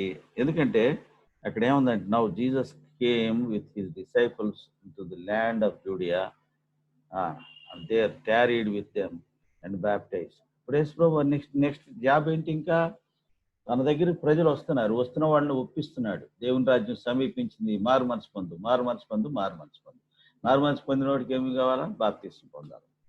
బాప్తిస్మం పొందక ముందుకు మారు మనసు పొందిన తర్వాత, అంటే మారు మనసు పొందడం అంటే దేవుని దగ్గర నీ పాపాలు ఒప్పుకోవాలా, నువ్వు పాపని ఎరగాల, నీ అంత పాపం ఉందని నువ్వు గుర్తించాలా. రెండవది, నువ్వు దేవునికి వ్యతిరేకంగా నీ మైండ్ పనిచేస్తుందని నువ్వు ఎరగాల. కాబట్టి దాని నుండి నువ్వు దేవుని వైపు తిరగాల. నువ్వు తిరగకపోతే దేవుని యొక్క తీర్పు నీ కొరకు వేచి ఉందని గుర్తుపెట్టుకోవాలా. అందుకే యేసు ప్రభు వారు యోహాను సువార్త 3:36 ఏం చెప్పాడు? కుమారుని యందు విశ్వాసం ఉంచువాడే నిత్యజీవం గలవాడు, కుమారుని యందు విశ్వాసం లేనివాడు ఆ జీవము చూడడు కానీ దేవుని యొక్క ఉగ్రత వారి మీద నిలిచాడు. కాబట్టి యేసు ప్రభు ఎందుకు వచ్చాడు అంటే, దేవుని కుమారుడిగా ఈ భూమి మీదకి ముందు పాపాలు క్షమించి వారి నీతివంతులుగా తీర్చడానికి వచ్చాడు. ఆ ప్రక్రియలోనే బాప్తిస్మం అనేది ఆయనకు అవసరం వచ్చింది. ఎందుకంటే లోకానికి ఒక మాదిరిగా ఉండాలా, లోకానికి మోడల్గా ఉండాలా. పాపం లేనివాడు, పాపం చేయనివాడు, పాపం ఎరగని వాడే బాప్తిస్మం తీసుకోవాల్సిన అవసరం వచ్చినప్పుడు మరి మనకు అవసరం ఉందా లేదా? ఖచ్చితంగా అవసరం. అందుకని యేసు ప్రభు నెక్స్ట్ ఏం చేశాడంటే, యోహాను సువార్త 4:వ పరిసయ్యులకు శాస్త్రులు తెలిసినప్పుడు అయితే యేసు ప్రభు చేశాడు, అనేక మంది శిష్యులు చేసుకొని యోహాను సువార్త 4:1-2 యోర్దాను దగ్గర బాప్తిస్మం ఇస్తున్నాడు. అనేకులు వస్తూ ఉన్నారు. అయితే యేసు ప్రభు వారు ఇవ్వట్లేదు, శిష్యుల ద్వారా బాప్తిస్మం ఇప్పిస్తున్నాడు. అంటే శిష్యుల్ని ఆల్రెడీ ఇన్వాల్వ్ చేశాడు ఈ మినిస్ట్రీకి. ఇప్పుడు ఎప్పుడైతే మనం ఇక్కడ విషయం ఏంటంటే, మనం ఫస్ట్ ఫేజ్లోనే ఉన్నాం, మారు మనసు పొందుట. నెక్స్ట్ రెండోది ఏంటి? దేవుని యందలి విశ్వాసం. ఆ దేవుని యందలి నెక్స్ట్ స్లైడ్ చూడండి ఒకసారి. Faith in God. ఎస్, ఇక్కడ విశ్వాసం అనేది క్రియ జరిగిస్తుంది. ఏమిటా విశ్వాసం చేసే క్రియ అంటే, మొదటిది acceptance of Christ as the substitute of sin and our saviour where by one receive salvation. అంటే ఇక్కడ రక్షణ అనే దానికి పునాది ఏర్పడింది. ఎప్పుడైతే నీ పాపాలు ఒప్పుకొని, అందుకే రోమపత్రిక 10:9 ఏముంది? యేసు ప్రభు అని నోటితో ఒప్పుకోవాలి. యేసు ప్రభు అంటాం కానీ యేసు ప్రభు అని ఒప్పుకోవాలి ముందు. ప్రభు అంటే శిష్యులందరూ, యేసు ప్రభు వారు అన్నాడు, మీలో ప్రభురాత్రి భోజనం, ఇంకా రాత్రి అప్పగించబడతాడు ఆయన. శిష్యులందరితో ప్రభు అన్నాడు, మీలో ఒక నన్ను అప్పగిస్తాడంటే శిష్యులందరూ 11 మంది ప్రభువా నేనా అన్నారు. మత్తయి సువార్త 26 25వ వచనంలో, అదే అధ్యాయం 25వ వచనంలో ఇస్కరియోతు యోధ ఏమన్నాడంటే, బోధకుడా నేనా అన్నాడు. అంటే అర్థం ఏంటి? యేసు ప్రభు వారిని ప్రభువుగా అంగీకరించలేదు, వాడు బోధకుడుగానే అంగీకరించాడు. అందుకని ఏమన్నాడు? బోధకుడా నేనా. అంటే he received him as a teacher or preacher, but he has not come unto the kingship or headship of Christ. క్రీస్తు యొక్క శిరసత్వం కిందకి రాలేదు కనుక ప్రభు అంటే అర్థం ఏంటంటే ప్రభుత్వం చేసేవాడు. శిష్యులందరూ అన్నారు, ఇజ్ ఇట్ మీ లార్డ్, ప్రభు ఇది నేనా అన్నారు. కానీ ఇతడు ఏమన్నాడు? Is it me the preacher అన్నాడు. బోధకుడా నేనా అన్నాడు. అంటే ప్రభు ఏమన్నారు, నీవు అన్నట్టే. అందుకే రక్షణ అవసరం. అంటే యేసును ప్రభు అని మన నోటితో ఒప్పుకొని దేవుడు ఆయన మృతులో నుండి లేపినని మన హృదయం అందు విశ్వసించిన ఎడల we receive salvation. This is the basic principle of salvation. ఆ సాల్వేషన్ ఎలా వస్తుంది, సాల్వేషన్ ఏ విధంగా వస్తుంది అనేది కొన్ని ఎందుకంటే ఫెయిత్ అనే దానికి 18 నిర్వచనాలు బైబిల్లో ఉన్నాయి. అవన్నీ మనం టైం లేదు కాబట్టి 18 డెఫినేషన్స్ ఉన్నాయి ఫెయిత్ అనే పదానికి పరిశుద్ధ గ్రంథంలో. అలాగే ఫెయిత్ చేసిన కొన్ని అంటే 248 చోట్ల విశ్వాసం చేసిన విషయాల గురించి పరిశుద్ధ గ్రంథంలో రాయబడింది 248 ప్లేసెస్లో. మనకి నేను కొన్ని విషయాలు మనకి ఈ ఫెయిత్ ద్వారా మనకి ఏం జరుగుతుంది అనేది మాత్రం నేను చెప్తాను. ఎందుకంటే ఈ ప్రిన్సిపాలిటీస్ ఆఫ్ ద ఫండమెంటల్ క్రిస్టియానిటీకి ప్రిన్సిపాలిటీస్ ఏమైతే ఉన్నాయి, మొదటిది ఏంటంటే రిపెంటెన్స్, మారు మనసు. రెండవది ఏంటి, ఫెయిత్ ఇన్ గాడ్, దేవుని అందరి విశ్వాసం. ఏం చేస్తుంది విశ్వాసం అంటే సాల్వేషన్ ఇన్ హిజ్ నేమ్. ఏ నామమున రక్షణ పొందలేము, ఆకాశం కింద ఇవ్వబడిన ఏ నామమున మనం రక్షణ పొందలేము, కానీ ఈ నామముననే అనగా యేసు నామములోనే విల్ రిసీవ్ సాల్వేషన్. అపోస్తలుల కార్యము 4:12 పేతురు యోహానులు ఈ మాట చెప్పారు. ఆ మాట చెప్పగానే 13 వారు పేతురు యోహానుల ధైర్యం చూచినప్పుడు వారి విద్య లేని పాపరులని గ్రహించి, తర్వాత ఏమన్నారు, వాళ్ళు యేసుతో కూడా ఉండిన వారు. వాళ్ళ క్వాలిఫికేషన్ ఏంటంటే వాళ్ళు విద్య లేని పామరులు. వాళ్ళకి ఐడి ఉంది. ఏమిటి ఐడి అంటే దే ఆర్ విత్ జీసస్. వారు యేసుతో కూడా ఉండినవారు. ఇప్పుడు మనం మీటింగ్లోకి రావాలంటే మనకు ఒక మీటింగ్కి ఒక ఐడి ఉండాలి, దానికి ఒక పాస్వర్డ్ ఉండాలా, ఉంటేనే దీనిలోకి ల్యాండ్ అవుతాం. లోకం కూడా యేసు ప్రభువుని గురించి తెలుసుకోవాలంటే, మనల్ని గురించి రికగ్నైజ్ చేయాలంటే మనకు ఒక ఐడి ఉండాలా. ఏంటంటే we are saved by faith. We are saved, మనం రక్షించబడ్డాం. రెండోది ఏంటంటే వీఆర్ విత్ జీసస్, యేసుతో కూడా ఉండిన వారు. This is our ID, our password. మన క్వాలిఫికేషన్ ఏంటంటే సాల్వేషన్. ఎట్లా వస్తుందంటే త్రూ ఫెయిత్, అంటే విశ్వాసం ద్వారా రక్షణ. లోకం మన ఎట్లా తెలుసుకోవాలంటే మనకు ఒక ఐడి అంటే పాస్వర్డ్ ఉండాలా. ఏంటా పాస్వర్డ్ అంటే మనం వేస్తూ ఉండాలా. That is the password. అదే దాని ద్వారానే లోకం మనం గుర్తిస్తుంది. కాబట్టి సాల్వేషన్ ఇన్ హిజ్ నేమ్ 4:12. దేవుని అంటే దేవుడు ఆయన నామంలోనే మనకి రక్షణ వస్తుంది అని మనం విశ్వాసంతో నమ్మాలి. రెండోది ఏంటి, through his name whomsoever believeth in him shall have remission of sins. 4:12 అపోస్తలుల కార్యం 10:43 అపోస్తలుల కార్యంలో ఏముంది, 10:43 ఆయన ఎందుకు విశ్వాసం ఉంచు వాడెవడు వాడు ఆయన నామం మూలముగా పాపక్షమాపణ పొందును. రిమిషన్ ఆఫ్ సిన్స్, రక్షణ, పాపాలకి క్షమాపణ, పాపాలకి విడుదల, రిమిషన్ ఆఫ్ సిన్స్. తర్వాత మూడోది ఏంటి అంటే ఇవన్నీ కూడా త్రూ ఫెయిత్ జరిగేవి. అంటే faith is doing it's exercise. ఏం చేస్తుంది ఫెయిత్? పని చేస్తుంది. ఆ ఫెయిత్ ఏం పని చేస్తుంది? ఒకటేమో మనకు రక్షణ ఇస్తుంది. ఆ రక్షణ ద్వారా మన పాపాలన్నిటికీ ఏమొస్తుంది? క్షమాపణ దొరుకుతుంది. తర్వాత ఆ రక్షణ మనకి ఇంకేం తీసుకొస్తుందంటే by grace are ye saved through faith. మీరు విశ్వాసం ద్వారా కృపచేతనే రక్షింపబడి ఉన్నారు. ఎఫెసీ 2:8. ఇది మీ వలన కలిగినది కాదు, దేవుని వరమే. For ye by grace are ye saved through faith. కృప ద్వారా, విశ్వాసం ద్వారా కృప. విశ్వాసము కృప. కృప అంటే ఏంటి? What is the meaning of కృప అంటే అన్మెరిటెడ్ ఫేవర్. అన్మెరిటెడ్ ఫేవర్ అంటే ఏంటి? మనకు అసలు ఏ క్వాలిఫికేషన్, ఏ మెరిట్ లేదు, ఏ మెరిటోరియస్ క్వాలిఫికేషన్ లేదు.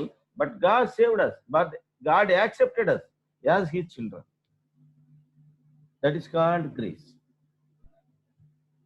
తప్పైన కుమారుడు తండ్రి దగ్గరికి వచ్చాడు. తప్పైన కుమారుడు తండ్రి దగ్గరికి వచ్చాడు. వాడికి అసలు actually he has no right. వాడికి రైట్ లేదు. ఎందుకంటే వాడికి తండ్రి ఇంట్లో వాడికి రావాల్సిన భాగాన్ని తీసేసుకున్నాడు. ఆస్తిపాస్తులని క్లెయిమ్ చేసేసుకున్నాడు. తండ్రితో తెగతెంపులు చేసుకున్నాడు. అన్నీ తీసుకొని వెళ్ళిపోయాడు, దూరదేశానికి వెళ్ళిపోయాడు. అక్కడికి వెళ్ళి దుర్వ్యాపారం వలన పాడు చేసాడని రాయబడింది. వాడికి ఇక్కడ తండ్రితో సంబంధం తెగిపోయింది, తండ్రితో సంబంధం తెగిపోయింది. అక్కడికి వెళితే వాడు తినడానికి తిండి లేదు, డబ్బులు లేవు. ఫ్రెండ్స్ అందరూ పైకి ముఖం చాటేశారు. ఏం చేయాలా? ఎవరి దగ్గర తండ్రి దగ్గరికి వెళ్ళలేక మనసు ఒప్పుక ఏం చేశాడంట, వాడి ప్రయత్నం వాడు చేశాడు. ఒక యజమాని దగ్గర ట్రై చేస్తే ఆ యజమాని అంటే పందులు ఉన్నాయి, పందులు మేప అన్నాడు. పందులు మేపడికి ఏం దొరుకుద్ది? పందులు తిని పుట్టుతో కడుపు నింపుకొని చూసాను. పందులు తినేది ఫస్ట్ తింటాయి, చెత్త తింటాయి. ఆ చెత్త ఈడు ఎక్కడ తింటాడు? రాజకుమారుడిగా బతికాడు, ఇంట్లో రాజభోగంతో బతికాడు. ఆ బయటికి వెళ్తే కానీ, లోకానికి వెళ్తే కానీ తెలియలే వాడు. అప్పుడే వచ్చిందంట వాడికి ఏంటంటే బుద్ధి వచ్చింది. వాడి బుద్ధి వచ్చినప్పుడు ఏమని ఆలోచించాడంటే, అంటే ఈ బుద్ధి రావడాన్ని ఏముంటుంది బైబిల్? రిపెంటెన్స్. ఏముంటుంది? రిపెంటెన్స్, మారు మనసు. అంటే వాడి మనసు మారి his mind turn towards his father. తండ్రి వైపు తిరిగి తండ్రిని గురించి ఆలోచిస్తుంది మైండ్. ఏమని ఆలోచిస్తుంది? నాకు ఇక్కడ తినలేక చేస్తున్నాను, మా తండ్రి ఇంట కూలి వాళ్ళు బ్రహ్మాండమైన భోజనం దొరుకుతుంది వాళ్ళకి, దే ఆర్ ఎంజాయింగ్ హ్యాపీలీ, మంచి ఫుడ్ దొరుకుతుంది వాళ్ళకి, నాకేమో ఇక్కడ తిండికి చేస్తున్నాను. కాబట్టి నేను లేచి, నాకు ఇంకేం ఆప్షన్స్ లేవు.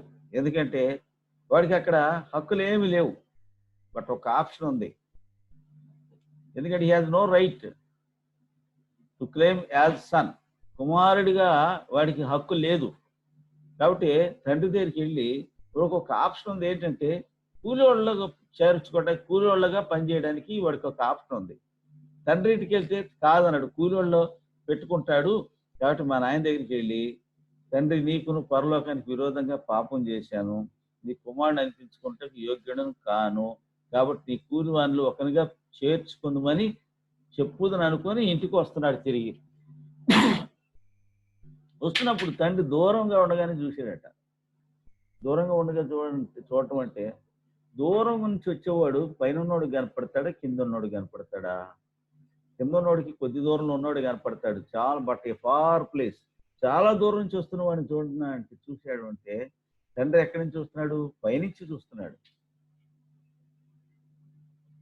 ఎవరిని చూస్తున్నాడు అంటే వెళ్ళిపోయిన కుమారుని చూడలే, మనసు మార్చుకుని తిరిగి వస్తున్న కుమారుని చూశాడు. మనసు మార్చుకుని తిరిగి వస్తున్న కుమారుని చూశాడు. ఇప్పుడు రెండు విషయాలు. అవసరం ఎవరిది? కుమారుడిది. తండ్రి దగ్గరికి వచ్చి బతిమలు ఆడుకోవాలి, అది వాడి అవసరం. అది కానీ ఇప్పుడు వాడు ఇంకా దూరంగా ఉండగానే తండ్రి అంటే వాడిని చూచి కనికరపడి పరిగెత్తుకొని పోయి వాని మెడ మీద పడి ముద్దు పెట్టుకొని. అంటే ఎవరు పరిగెత్తాలా? ఎవరు పరిగెత్తాలి? అవసరం ఉన్నోళ్ళు పరిగెత్తాలా? అవసరం ఉన్నోళ్ళు పరిగెత్తట్లా, అవసరం లేనోళ్ళు పరిగెడుతున్నారు. ఎవరైనా తండ్రి ఎందుకు పరిగెడుతున్నాడు? వాడికి బుద్ధి వచ్చిందని వాడు మనసు మార్చుకుని తిరిగి వస్తున్నాడు. ఎప్పుడైతే తండ్రి ఎరిగాడో తండ్రి హృదయం కరిగిపోయిందట. కాబట్టి పరిగెత్తుకుని పోతున్నాడు.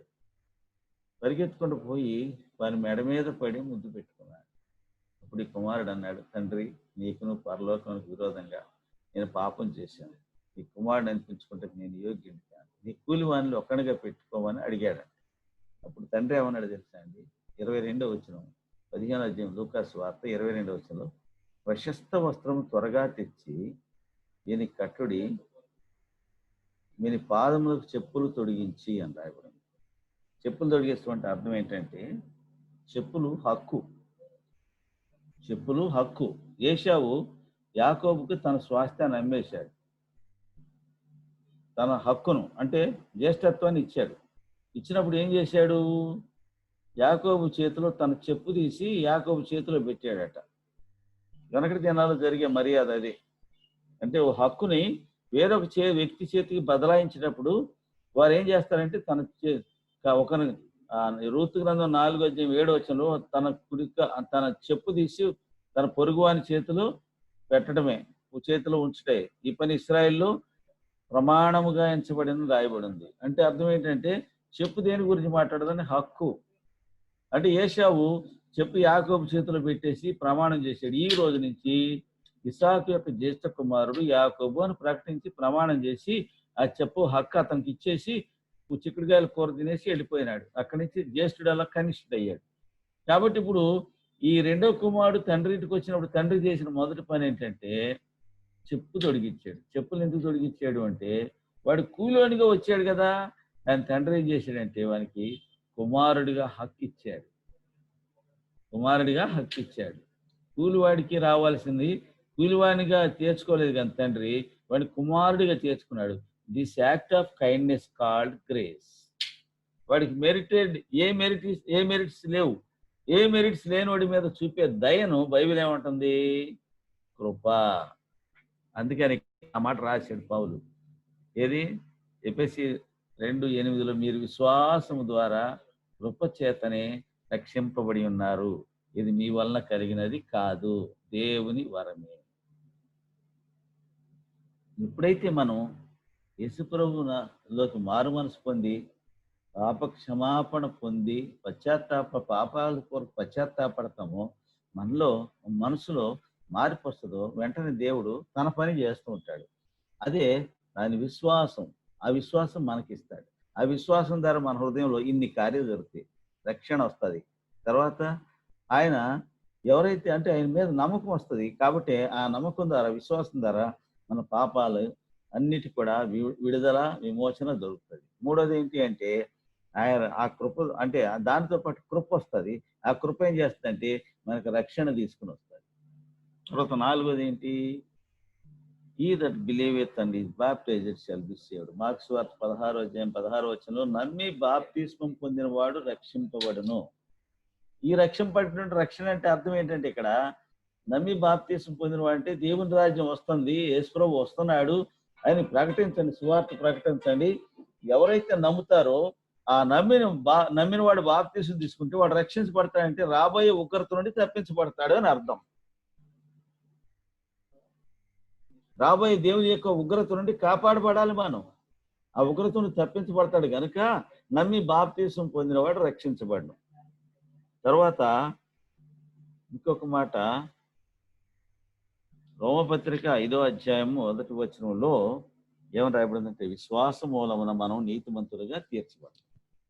విశ్వాసం ద్వారా రక్షణ, విశ్వాసం ద్వారా పాప క్షమాపణ, విశ్వాసం ద్వారా కృప, విశ్వాసం ద్వారా భద్రత అంటే దేవుని కోపం నుంచి భద్రత, విశ్వాసం ద్వారా రోమపత్రిక 5 ఏమైంది? మనం నీతిమంతులుగా తీర్చబడి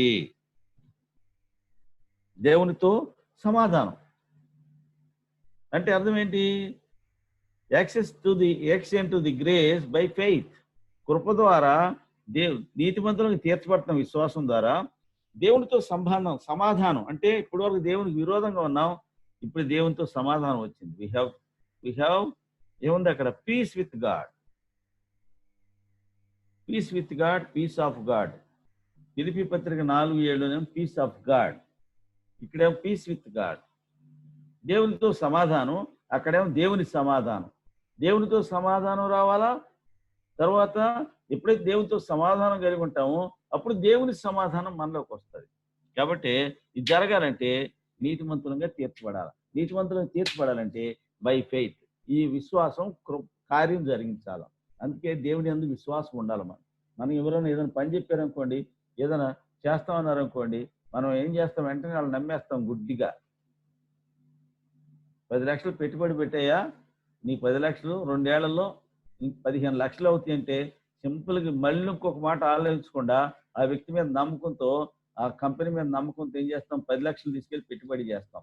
వాడు సంవత్సరాల తర్వాత ఐపీ పెట్టేస్తాడు. అది ఫెయిత్ అనబడదు. దేవుడు అలాంటి వాడు కాదు. మన దేవుడు అట్లా నమ్మిన వాళ్ళు నట్టేట ముంచేవాడు కాడు. అదే మనుషునికి దేవునికి ఉన్న వ్యత్యాసం. కాబట్టి దేవుని యందు విశ్వాసం ఉంటుంది. అందుకే జైలర్తో చెప్పారు అపోస్తులైన పౌలు రోమపత్రికలో 16:31 రాత్రి బాగా కొట్టారు వాళ్ళని. 39 దెబ్బలు కొట్టారు. కొట్టి బొండ వేసి బిగించి వీపంతా రక్తం, గాయాలు, దెబ్బలు పౌలు శీలలో తీసుకెళ్లి జైల్లో వేశారు. ఆ రాత్రి ఏం చేస్తారంటే పాటలు పాడుతున్నారట. అందరు పాటలు పాడుతున్నారు. వీళ్ళిద్దరు పాటలు పాడుతున్నారు, ఖైదీలు వింటున్నారట. అందరు బంధకాలు, అకస్మాత్ భూకంపం వచ్చిందంటే అందరు బంధకాలు ఊడినాయట. అందరు పారిపోయారేమని జైలధికారి చంపుకోపోతే జైలధికారి తన పౌలు అన్నాడు, మేమందరం ఇక్కడే ఉన్నాం, నువ్వేం చంపుకోవద్దంటే అప్పుడు దీపం వెలిగించి తీసుకొచ్చి వెంటనే అతను వేసిన ప్రశ్న ఏంటంటే, ఇలా రక్షణ పొందటానికి నేనేం చేయాలా? అప్పుడు ప్రభు అయిన యేసునందు విశ్వాసం ఉంచుము, అప్పుడు నీవును నీ ఇంటి వారు రక్షణ పొందుదురు అని పౌలు చెప్పాడు. యేసు ప్రభు నందు విశ్వాసం వస్తే నీకు నీ ఇంటి వారికి ఏమొస్తుంది? రక్షణ. దేన్ని బట్టి రక్షణ? ఇక్కడ రక్షణ అంటే ప్రొటెక్షన్. దేని నుంచి? రాబోయే ఉగ్రత నుండి you will be saved, you will be protected. కాబట్టి ఆ రక్షణ గురించి జైలు అడిగాడు. తర్వాత అతడు ఆ రాత్రి పాపక్షమాపణ పొందాడు. ఆ రాత్రి బాప్తీసాలు పొందాడు. ఆ రాత్రి బాప్తీసం తీసుకున్నాడు. జైలు ఇంటి వాళ్ళు కూడా. అక్కడేం వచ్చింది? ఆ ఇంటికి రక్షణ వచ్చింది. రక్షణ వచ్చిందంటే they are under the protection of God. నీకు నాకు రక్షణ ఎందుకు అవసరం అంటే రాబోయే ఉగ్రత నుండి నేను తప్పించబడాల. కాబట్టి మనకు రక్షణ అవసరం. ఆ రక్షణ ఎట్లా వస్తుందంటే దేవుని యందు విశ్వాసం ఉంచడం ద్వారా మనకు రక్షణ వస్తుంది. అందుకే ఇంకోటి రక్షణ, ఈ విశ్వాసం ఏంది ఇచ్చింది? మనిషిని నీతిమంతుడిగా మార్చింది. దేవునితో సమాధానం కలిగి ఉన్నాం. మూడోది గలతీ పత్రిక 3:11లో ఈ విశ్వాసం ఏం చేస్తుందంట? నీతిమంతుడు విశ్వాస మూలముగా జీవించును. అంటే విశ్వాస మూలంగా జీవింపజేస్తుంది మనకి. అంటే నీతిమంతుడమైన వాడు. నీతిమంతుడు ఎవరు? ఎవరి పాపాలు క్షమించబడ్డాయో వాడు నీతిమంతుడు. యేసులో చెప్పాడు, సుంకరి పరిసేయుడు ప్రార్థన చేసినప్పుడు, సుంకరి ప్రార్థన దేవుడు ఆలకించినప్పుడు అతని కంటే ఇతడు నీతిమంతుడిగా తీర్చబడి తన ఇంటికి వెళ్ళెను. ఎప్పుడు నీతిమంతుడు అయ్యాడు సుంకరి అంటే, దేవా నా పాపినైన నన్ను కరుణించుమని అడిగాడు. కరుణించబడి అడిగినప్పుడు అతనికి ఏమొచ్చిందంట? నీతిమంతుడిగా తీర్చబడ్డాడు. పాపాలు క్షమించబడ్డాయి, నీతిమంతుడిగా తీర్చబడ్డాడు. కాబట్టి నీతిమంతుడికి తీర్చబడాలంటే పాపాలు ఒప్పుకోవాలా? పాపాలు ఒప్పుకోవడం ద్వారా దేవుడు నీ పాపాలు క్షమిస్తాడు. క్షమించినట్టు నీకు విశ్వాసం కలుగజేస్తాడు. తద్వారా నువ్వు నీతిమంతుడు అవుతావు. అంటే నీతిమంతుడు అయిన వాడు ఎట్లా బ్రతుకుతాడంటే విశ్వాసంతోనే బ్రతుకుతారు. భక్సింగ్ గారు ఎలా బ్రతికారు అంటే, ఆయన నీతిమంతుడు ఎప్పుడైతే తీర్చబడ్డాడో అక్కడి నుంచి ప్రధానికి దేవుని మీద ఆధారపడే బ్రతికాడు ఆయన. అది విశ్వాసం అంటే. అందుకే నీతిమంతుడు విశ్వాసం మూలంగా బ్రతుకునంటే, ఒకసారి ఆగస్టిన్ గారు చెప్పాడు మాట ఏంటంటే, 10 రూపాయలు ఉన్నాయంటే అకౌంట్లో. అది 1900 అంటే ఆయన ఆగస్టిన్ గారు చనిపోకముందు ఒకసారి ఒక వర్తమానంలో చెప్పిన మాట, బ్రదర్ మన దగ్గర అకౌంట్లో డబ్బులు లేవు, మరి ఈ సంవత్సరం మనం ఎట్లా కాన్వకేషన్ పెట్టగలం, మనకి కష్టం కదా బ్రదర్ అని చెప్పేసి, ఈ సంవత్సరం కాన్వకేషన్ పెట్టుకోగలమా బ్రదర్ అని అడిగాడంట భక్సింగ్ గారిని. ఎందుకంటే ఆగస్టిన్ గారు అంటే భక్సింగ్ గారికి నెక్స్ట్ బ్రదర్ భక్సింగ్, ఆయనే ట్రాన్స్లేటర్ భక్సింగ్ గారికి. అయితే ఆగస్టిన్ గారిని భక్సింగ్ గారు అన్నంట, దేవుని హస్తం కురసైందా? దేవునికి హస్తానికి దేవునికి తక్కువైందా? కాబట్టి let us not worry, please pray, go and order everything అన్నట. ఈయన పోయి మార్కెట్కి పోయినాడంట. వచ్చేసరికి ఎవరో ఒక ఆసామి కర్నూలు బియ్యం, సన్న బియ్యం సమర్పించుకున్నట్టు ఒక లారీ 200 బస్తాల బియ్యం లారీలు వేసి లోడ్ పంపించాడు. తిన్నగా వచ్చి ఎబ్రోన్కి వచ్చి ఆ కిచెన్ దగ్గర లారీ ఆగి ఉంది, అక్కడ డంప్ చేసుకుంటారు సంచులు 200 కట్టలు. ఆ తర్వాత అది వెళ్ళిపోయిన తర్వాత ఇంకొక లారీలో ఒక ఆసామి సమర్పించుకున్నట్ట తాండూరు కందిపప్పు 100 కట్టలు వేసి పంపించాడు ఆయన. దేని కొరకంటే కాన్వకేషన్స్కి. ఎవరు పంపించారో తెలీదు, వచ్చినాయి. నీతిమంతుడు విశ్వాస మూలముగా జీవించను. కాన్వకేషన్ బ్రహ్మాండంగా జరిగాయి. ఈ తర్వాత భక్సింగ్ గారు రూమ్లోకి వెళ్ళాడట. ఆయన వెళితే ఆయన కూర్చున్నాడట. ఆయన టేబుల్ మీద అన్ని మనీ ఆర్డర్లు, డ్రాఫ్ట్లు అవి ఉన్నాయి, చెక్కులు, బ్యాంక్ చెక్కులు, మా డ్రాఫ్ట్లు ఉన్నాయంట. ఏంటి బ్రదర్ ఏంటి బ్రదర్, ఇవి విశ్వాసులు పంపించారు అక్కడక్కడి నుంచి, మనకి కాన్వకేషన్ జరగాలి కదా. అవి చూడగానే ఆయన కళ్ళం నీళ్ళు వచ్చినాయంట. ఏం చెప్పాలో అర్థం కాలేదు. ఈ దైవజనుడితో నేను కొనసాగుతున్నాను కానీ ఇంత కూడా నేను అనుమానించాను, ఇంత కూడా నమ్మకం లేక ఈ సంవత్సరం 10 రూపాయలే ఉన్నాయని ఆలోచించాను కానీ దేవుని యందు విశ్వాసం ఉంచలేకపోయినా ఎంత పొరపాటు చేశాను. ఆయన కన్నీళ్లు పెట్టుకున్నాడట. ఆగస్టిన్ గారు అంత పెద్ద మనిషి, ఆయన చెప్పిన సాక్ష్యం ఇది. సో అంటే just shall live by faith అంటే మన విశ్వాసం ద్వారా జీవింపజేస్తాడు దేవుడు. కాబట్టి మనకేమవసరం అంటే ఫెయిత్ ఇన్ గాడ్, అదే దేవుని యందలి విశ్వాసం. 7వది ఏంటంటే for you are all children of God by faith in Christ. గలతీ పత్రిక 3:26లో క్రీస్తు యేసునందు మీరందరూ, క్రీస్తు యేసు ద్వారా మీరు దేవునికి కుమారులై ఉన్నారు, దేవుని పిల్లలమై ఉన్నాము. అంటే by faith we became the children of children of God. కాబట్టి మనకి ఏం అవసరం, దేవుని యందు విశ్వాసం ఎందుకు అవసరం అంటే ఇందుకే అవసరం. ఎందుకు మన యాత్రా జీవితంలో ఉన్నాం, మనకి ఏది బయటకు కనపట్ల, పరలోకం ఎక్కడుందో తెలియదు, దేవుడు ఎలా అంటాడో తెలియదు, ఎప్పుడు వస్తాడో తెలియదు, యేసు ప్రభువుని మనం పర్సనల్గా చూడలే. ఆనాడు యూదులు చూశారు, తర్వాత పేతురు, యాకోబు, యోహాను చూశారు, వ్యక్తిగతంగా చూశారు, పర్సనల్ టచ్ ఉంది వాళ్ళకి, అంతా ఉంది, బాగున్నది. కానీ అది జరిగి 2000 సంవత్సరాలు అయింది. 2000 సంవత్సరాల నుంచి చరిత్ర చెప్తుంది, చరిత్ర చదువుకుంటున్నాం మనం, ఫిజికల్ లైఫ్తో మనం చూడలేదు, వినలేదు. మరి యేసు ప్రభు ఉన్నాడు, యేసు ప్రభు వచ్చాడు, ఈ భూమి మీద 33.5 సంవత్సరాలు సంచరించాడు, మనకు అది తెలుసు. సిలువ వేయబడ్డాడు, చనిపోయాడు, పాతి పెట్టబడ్డాడు, తిరిగి పునరుద్ధారణై లేచాడు, తండ్రి కుడిపార్శ్వన ఆసీనుడై పరలోకానికి ఆరోహణమయ్యాడు, కుడిపార్శ్వన ఆసీనుడై ఉన్నాడు, మరలా వస్తాడు. ఇవన్నీ మనం నమ్ముతున్నాం బై ఫెయిత్.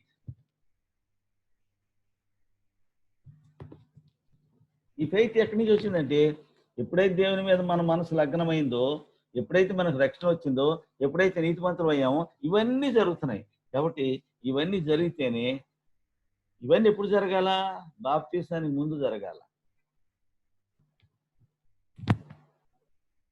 నేను బాప్తీసం తీసుకోవడానికి, పెళ్లి బాప్తీసం తీసుకోవడానికి ఏం అవసరం లేకుండా, మారుమనసే లేకుండా మా ఊరు పాస్టర్ గారి దగ్గరికి వెళ్తే తీసుకెళ్ళి చెరువులో ముంచాడు, పెళ్లి చేశారు. కానీ నేను మారుమనసు వచ్చిన తర్వాత బాప్తీసం తీసుకోవడానికి 7 నెలలు ప్రార్థన చేశాం, నేను నా భార్య. 7 నెలలు ప్రార్థన చేస్తే 7 నెలలు పరీక్షించిన తర్వాత అప్పుడు బాప్తీసం ఇచ్చారు మాకు. అప్పుడు మేము దేవుని ఇంట్లో ఆరాధన చేయటం నేర్చుకున్నాం, దేవుని ఆరాధించడం నేర్చుకున్నాం, మందిరానికి వెళ్ళడం నేర్చుకున్నాం, దేవుని వాక్యం చదవటం నేర్చుకున్నాం. దేవుడు మా పాపాలు క్షమించాడని నమ్మి విశ్వాస యాత్రలో కొనసాగుతూ వస్తున్నాం. చాలా విపత్కరం పరిస్థితులకు వెళ్ళాను నేను. యేసు ప్రభువుని ఒప్పుకున్నానని చెప్పగానే నాకు ఇల్లు ఖాళీ చేయించేశారు, ఇల్లు దొరకలే నాకు. ఎవరంటే క్రైస్తవులు అంటే క్రైస్తవులకి ఇల్లు ఏమని అన్నారు. 1978 సంవత్సరం జరిగిన సంగతి మీతో చెప్తున్నా. ఆ తర్వాత బాప్తీసం తీసుకున్న తర్వాత ఇంకా శ్రమలు ఎక్కువైనాయి, చాలా కఠోరమైన పరిస్థితులకు వెళ్లాల్సి వచ్చింది. అయినా కూడా ఏ పరిస్థితిలో కూడా దేవుడు మమ్మల్ని వదిలిపెట్టలే. ఎలాంటి పరిస్థితులు అంటే ఒక్క చిన్న ఇష్యూ చెప్తా. దేవుడు ఎవరి దగ్గర డబ్బులు అడగొద్దు అన్నాడు కదా, నా దగ్గర డబ్బులు ఎక్కువ లేవు ఉండటానికి. నేనే అంటే హ్యాబిట్స్లో ట్రైనింగ్లు ఉన్నా, చేతిలో సరి డబ్బులు ఎక్కువ లేవు. కాబట్టి ఏం చేయాలా, బస్సు ఫేర్ వెళ్ళేటప్పుడు మాత్రం టెన్షన్గా ఆఫీస్కి టైంకి వెళ్ళాలి కాబట్టి ఆఫీస్కి టెన్షన్గా వెళ్ళేవాడిని. వచ్చేటప్పుడు మాత్రం హ్యాబిట్స్ నుంచి దిల్సుఖ్నగర్ దాకా నడుచుకుంటూ వచ్చేవాడిని. కొన్ని సందర్భాలు అలా ఉన్నాయి నాకు. అలాంటి పరిస్థితిలో వచ్చాను నేను. ఎందుకంటే by faith we have to live, విశ్వాసం ద్వారా జీవించాలా. ఎవరిని అడిగితే అప్పిస్తారు, బదులు తీసుకుంటా. కానీ దేవుడు ఏమన్నాడు, నువ్వెవరిని అప్పడగొద్దన్నాడు కదా, నువ్వు అప్పిచ్చేదో కానీ అప్పు చేయమన్నాడు కదా. ఆ క్రమంలో ఎవరితో మాట్లాడకుండా దేవుని ఒకటే, నాకు దేవునికి తెలిసిన అవసరాలు ఏంటో ఆయనే తీరుస్తాడు. 2 రోజులు అలా నడిచి వచ్చాను. ఓ రోజు ఇంటికి వచ్చేసరికి, అంతకు మునిపి నేను ఒక కంపెనీలో పనిచేశాను, అక్కడ ఈపీఎఫ్ అమౌంట్ ఉంది, దానికి ఎప్పుడు అప్లై చేశాను. ఆ రోజు వచ్చింది 600 రూపాయలు. అప్పుడు 600 రూపాయలు అంటే తులం బంగారం 500 రూపాయలు. 1978లో సంగతి మీకు చెప్తాను. అంటే విశ్వాసం, నీతిమంతుడు విశ్వాసం మూలంగా జీవించాలంటే, తర్వాత ఏముంది, విశ్వాసం ద్వారా మనం యేసు ప్రభు ద్వారా దేవుని పిల్లమేంటే ఆయన మన ప్రతి అవసరం తీర్చేవాడు. కాబట్టి మనకేం అవసరం అంటే మారుమనసు పొందినాక దేవుని నమ్మటం నేర్చుకోవాలి. అయిన తర్వాతే బాప్తిస్మం. ఇప్పుడు ఈ దినాలు ఏంటంటే బాప్తిస్మం అనేది పెద్ద సులువు అయిపోయింది. బాప్తిస్మం అనేది పెద్ద పరీక్ష. బాప్తిస్మం తీసుకున్న తర్వాత భయంకరమైన శోధనలు వస్తాయి. సో కాబట్టి అంత మాత్రమే మేము డిస్కరేజ్ చేయట్లేదు, ఐఎమ్ ఎంకరేజింగ్. ఎందుకంటే బాప్తిస్మం అనేది ఇట్ ఈస్ ఏ అదొక ఎక్స్పీరియన్స్. అది బాప్తిస్మం పొందకపోతే నమ్మి బాప్తిస్మం పొందినవాడు రక్షింపబడు. బాప్తిస్మం అనేది ఏంటో వచ్చే వారం చూస్తాం. బాప్తిస్మం ఎందుకు అవసరం? ఇప్పుడు వచ్చే వారం బాప్తిస్మాన్ని గురించి మనం ధ్యానిస్తాం. యోహాను బాప్తిస్మం దేని కొరకు ఇచ్చాడు అంటే యేసు ప్రభువును లోకానికి ప్రత్యక్షపరచడానికి, యేసు ప్రభువును చూడడానికి యోహాను బాప్తిస్మం ఇస్తూ వచ్చాడు. అందుకే బాప్తిస్మం ఇచ్చి యోహాను ఆ మాటలు చెప్పాడు. యోహాను సువార్త 1వ అధ్యాయం 22వ వచనం 19వ వచనం నుండి 33వ వచనం వరకు ఈ విషయాలు చెప్పాడు యోహాను. ఏమని చెప్పాడు? నన్ను పంపినవాడు నీవెవరికి బాప్తిస్మం ఇస్తున్నావో ఆయన మీద, ఎవరి మీద పరిశుద్ధాత్మ పౌర్ణమి దిగి వస్తుందో ఆయనే నా కుమారుడు, దేవుని కుమారుడని నీకు బయలుపరుస్తున్నాను. కాబట్టి ఆయన నీకు ప్రత్యక్షం అవ్వాలంటే ఎవరి మీద పరిశుద్ధాత్మ పౌర్ణమి దిగి వస్తుందో ఆయనే మెస్సయ్య.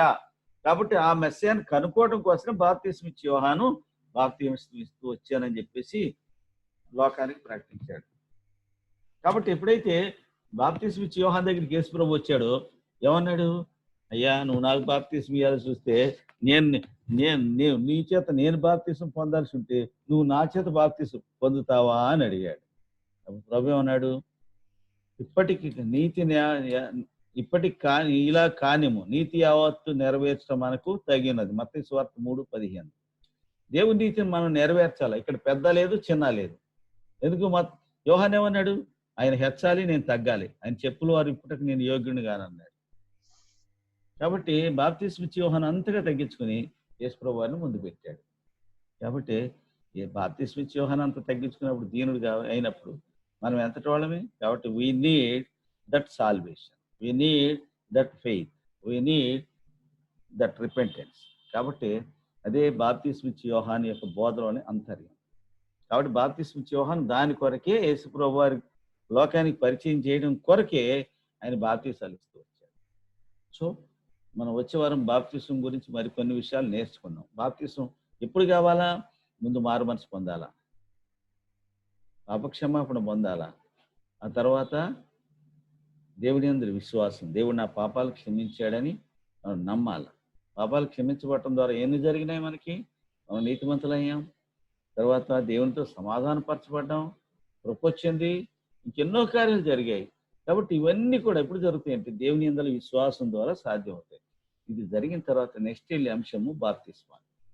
కాబట్టి అది క్రిస్టియన్ ప్రిన్సిపల్స్లో ఫౌండేషన్, క్రిస్టియన్ బేసికల్ ఫౌండేషన్, ఫండమెంటల్ ప్రిన్సిపాలిటీస్లో 3వ నియమం ఏంటంటే బాప్తిస్మం. మొదటి నియమము మారు మనసు పొందుట, 2వ నియమము దేవుని యందు విశ్వాసము, 3వ నియమము బాప్తిస్మం గురించిన బోధ.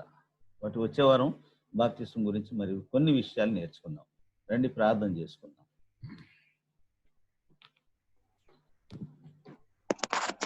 అంకుల్, అయ్యా, మన మధ్య ఉన్న జర్మయ్య అంకుల్ ప్రార్థన చేస్తారు. రండి. ఓకే, చేయమనండి. తర్వాత మీరు ఆశీర్వాదాలు. Okay okay. ప్రార్థన. ప్రేమల తండ్రి, నమ్మకమైన మా దేవా, గొప్ప దేవా, నీ పాదములకు వందనాలు, స్తోత్రాలు చెల్లించుకుంటున్నాం. సాయంకాల సమయంలో నీ సన్నిధిలో నీ బిడ్డలు ప్రభా తండ్రి, యవనస్తుల తండ్రి, నీ దాసుని మరుగుపరిచి, నీ దాసు ప్రభా విద్యార్థులుగా నీ ప్రభా బిడ్డల మధ్య ఉంచి ప్రభా తండ్రి, బాప్తిస్మం గురించి ప్రభా మీరు వివరంగా తెలియజేసిన విధానాన్ని బట్టి వందనాలు చెల్లించుకుంటున్నాం. ప్రభా తండ్రి, విశ్వాసము, మారు మనసు, పాప క్షమాపణ, నీటి బాప్తిస్మం ఆయా విధాలుగా తండ్రి బిడ్డలతో నాతో మాట్లాడినారు తండ్రి. నీకు స్తోత్రం, వందనాలు చెల్లించుకుంటున్నాం. విశ్వాసం ద్వారా తండ్రి ఎన్నో గొప్ప కార్యాలు చేసినారు తండ్రి. అలనాడు ప్రభా తండ్రి భక్సింగ్ గారి దినాలలో విశ్వాసం ద్వారా తండ్రి ఆ యొక్క కాన్వకేషన్ లో మీరు చేసిన అద్భుత కార్యాలను బట్టి వందనాలు, స్తోత్రాలు చెల్లించుకుంటున్నాం. అట్టి విశ్వాసం తండ్రి మాకును మాకు అందరికి అనుగ్రహించమని కోరుకుంటున్నాం.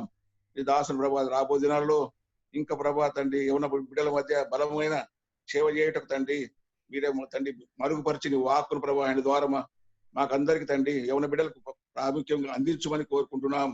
తండ్రి కృప చూపండి, కనికం చూపని కోరుకుంటున్నాం.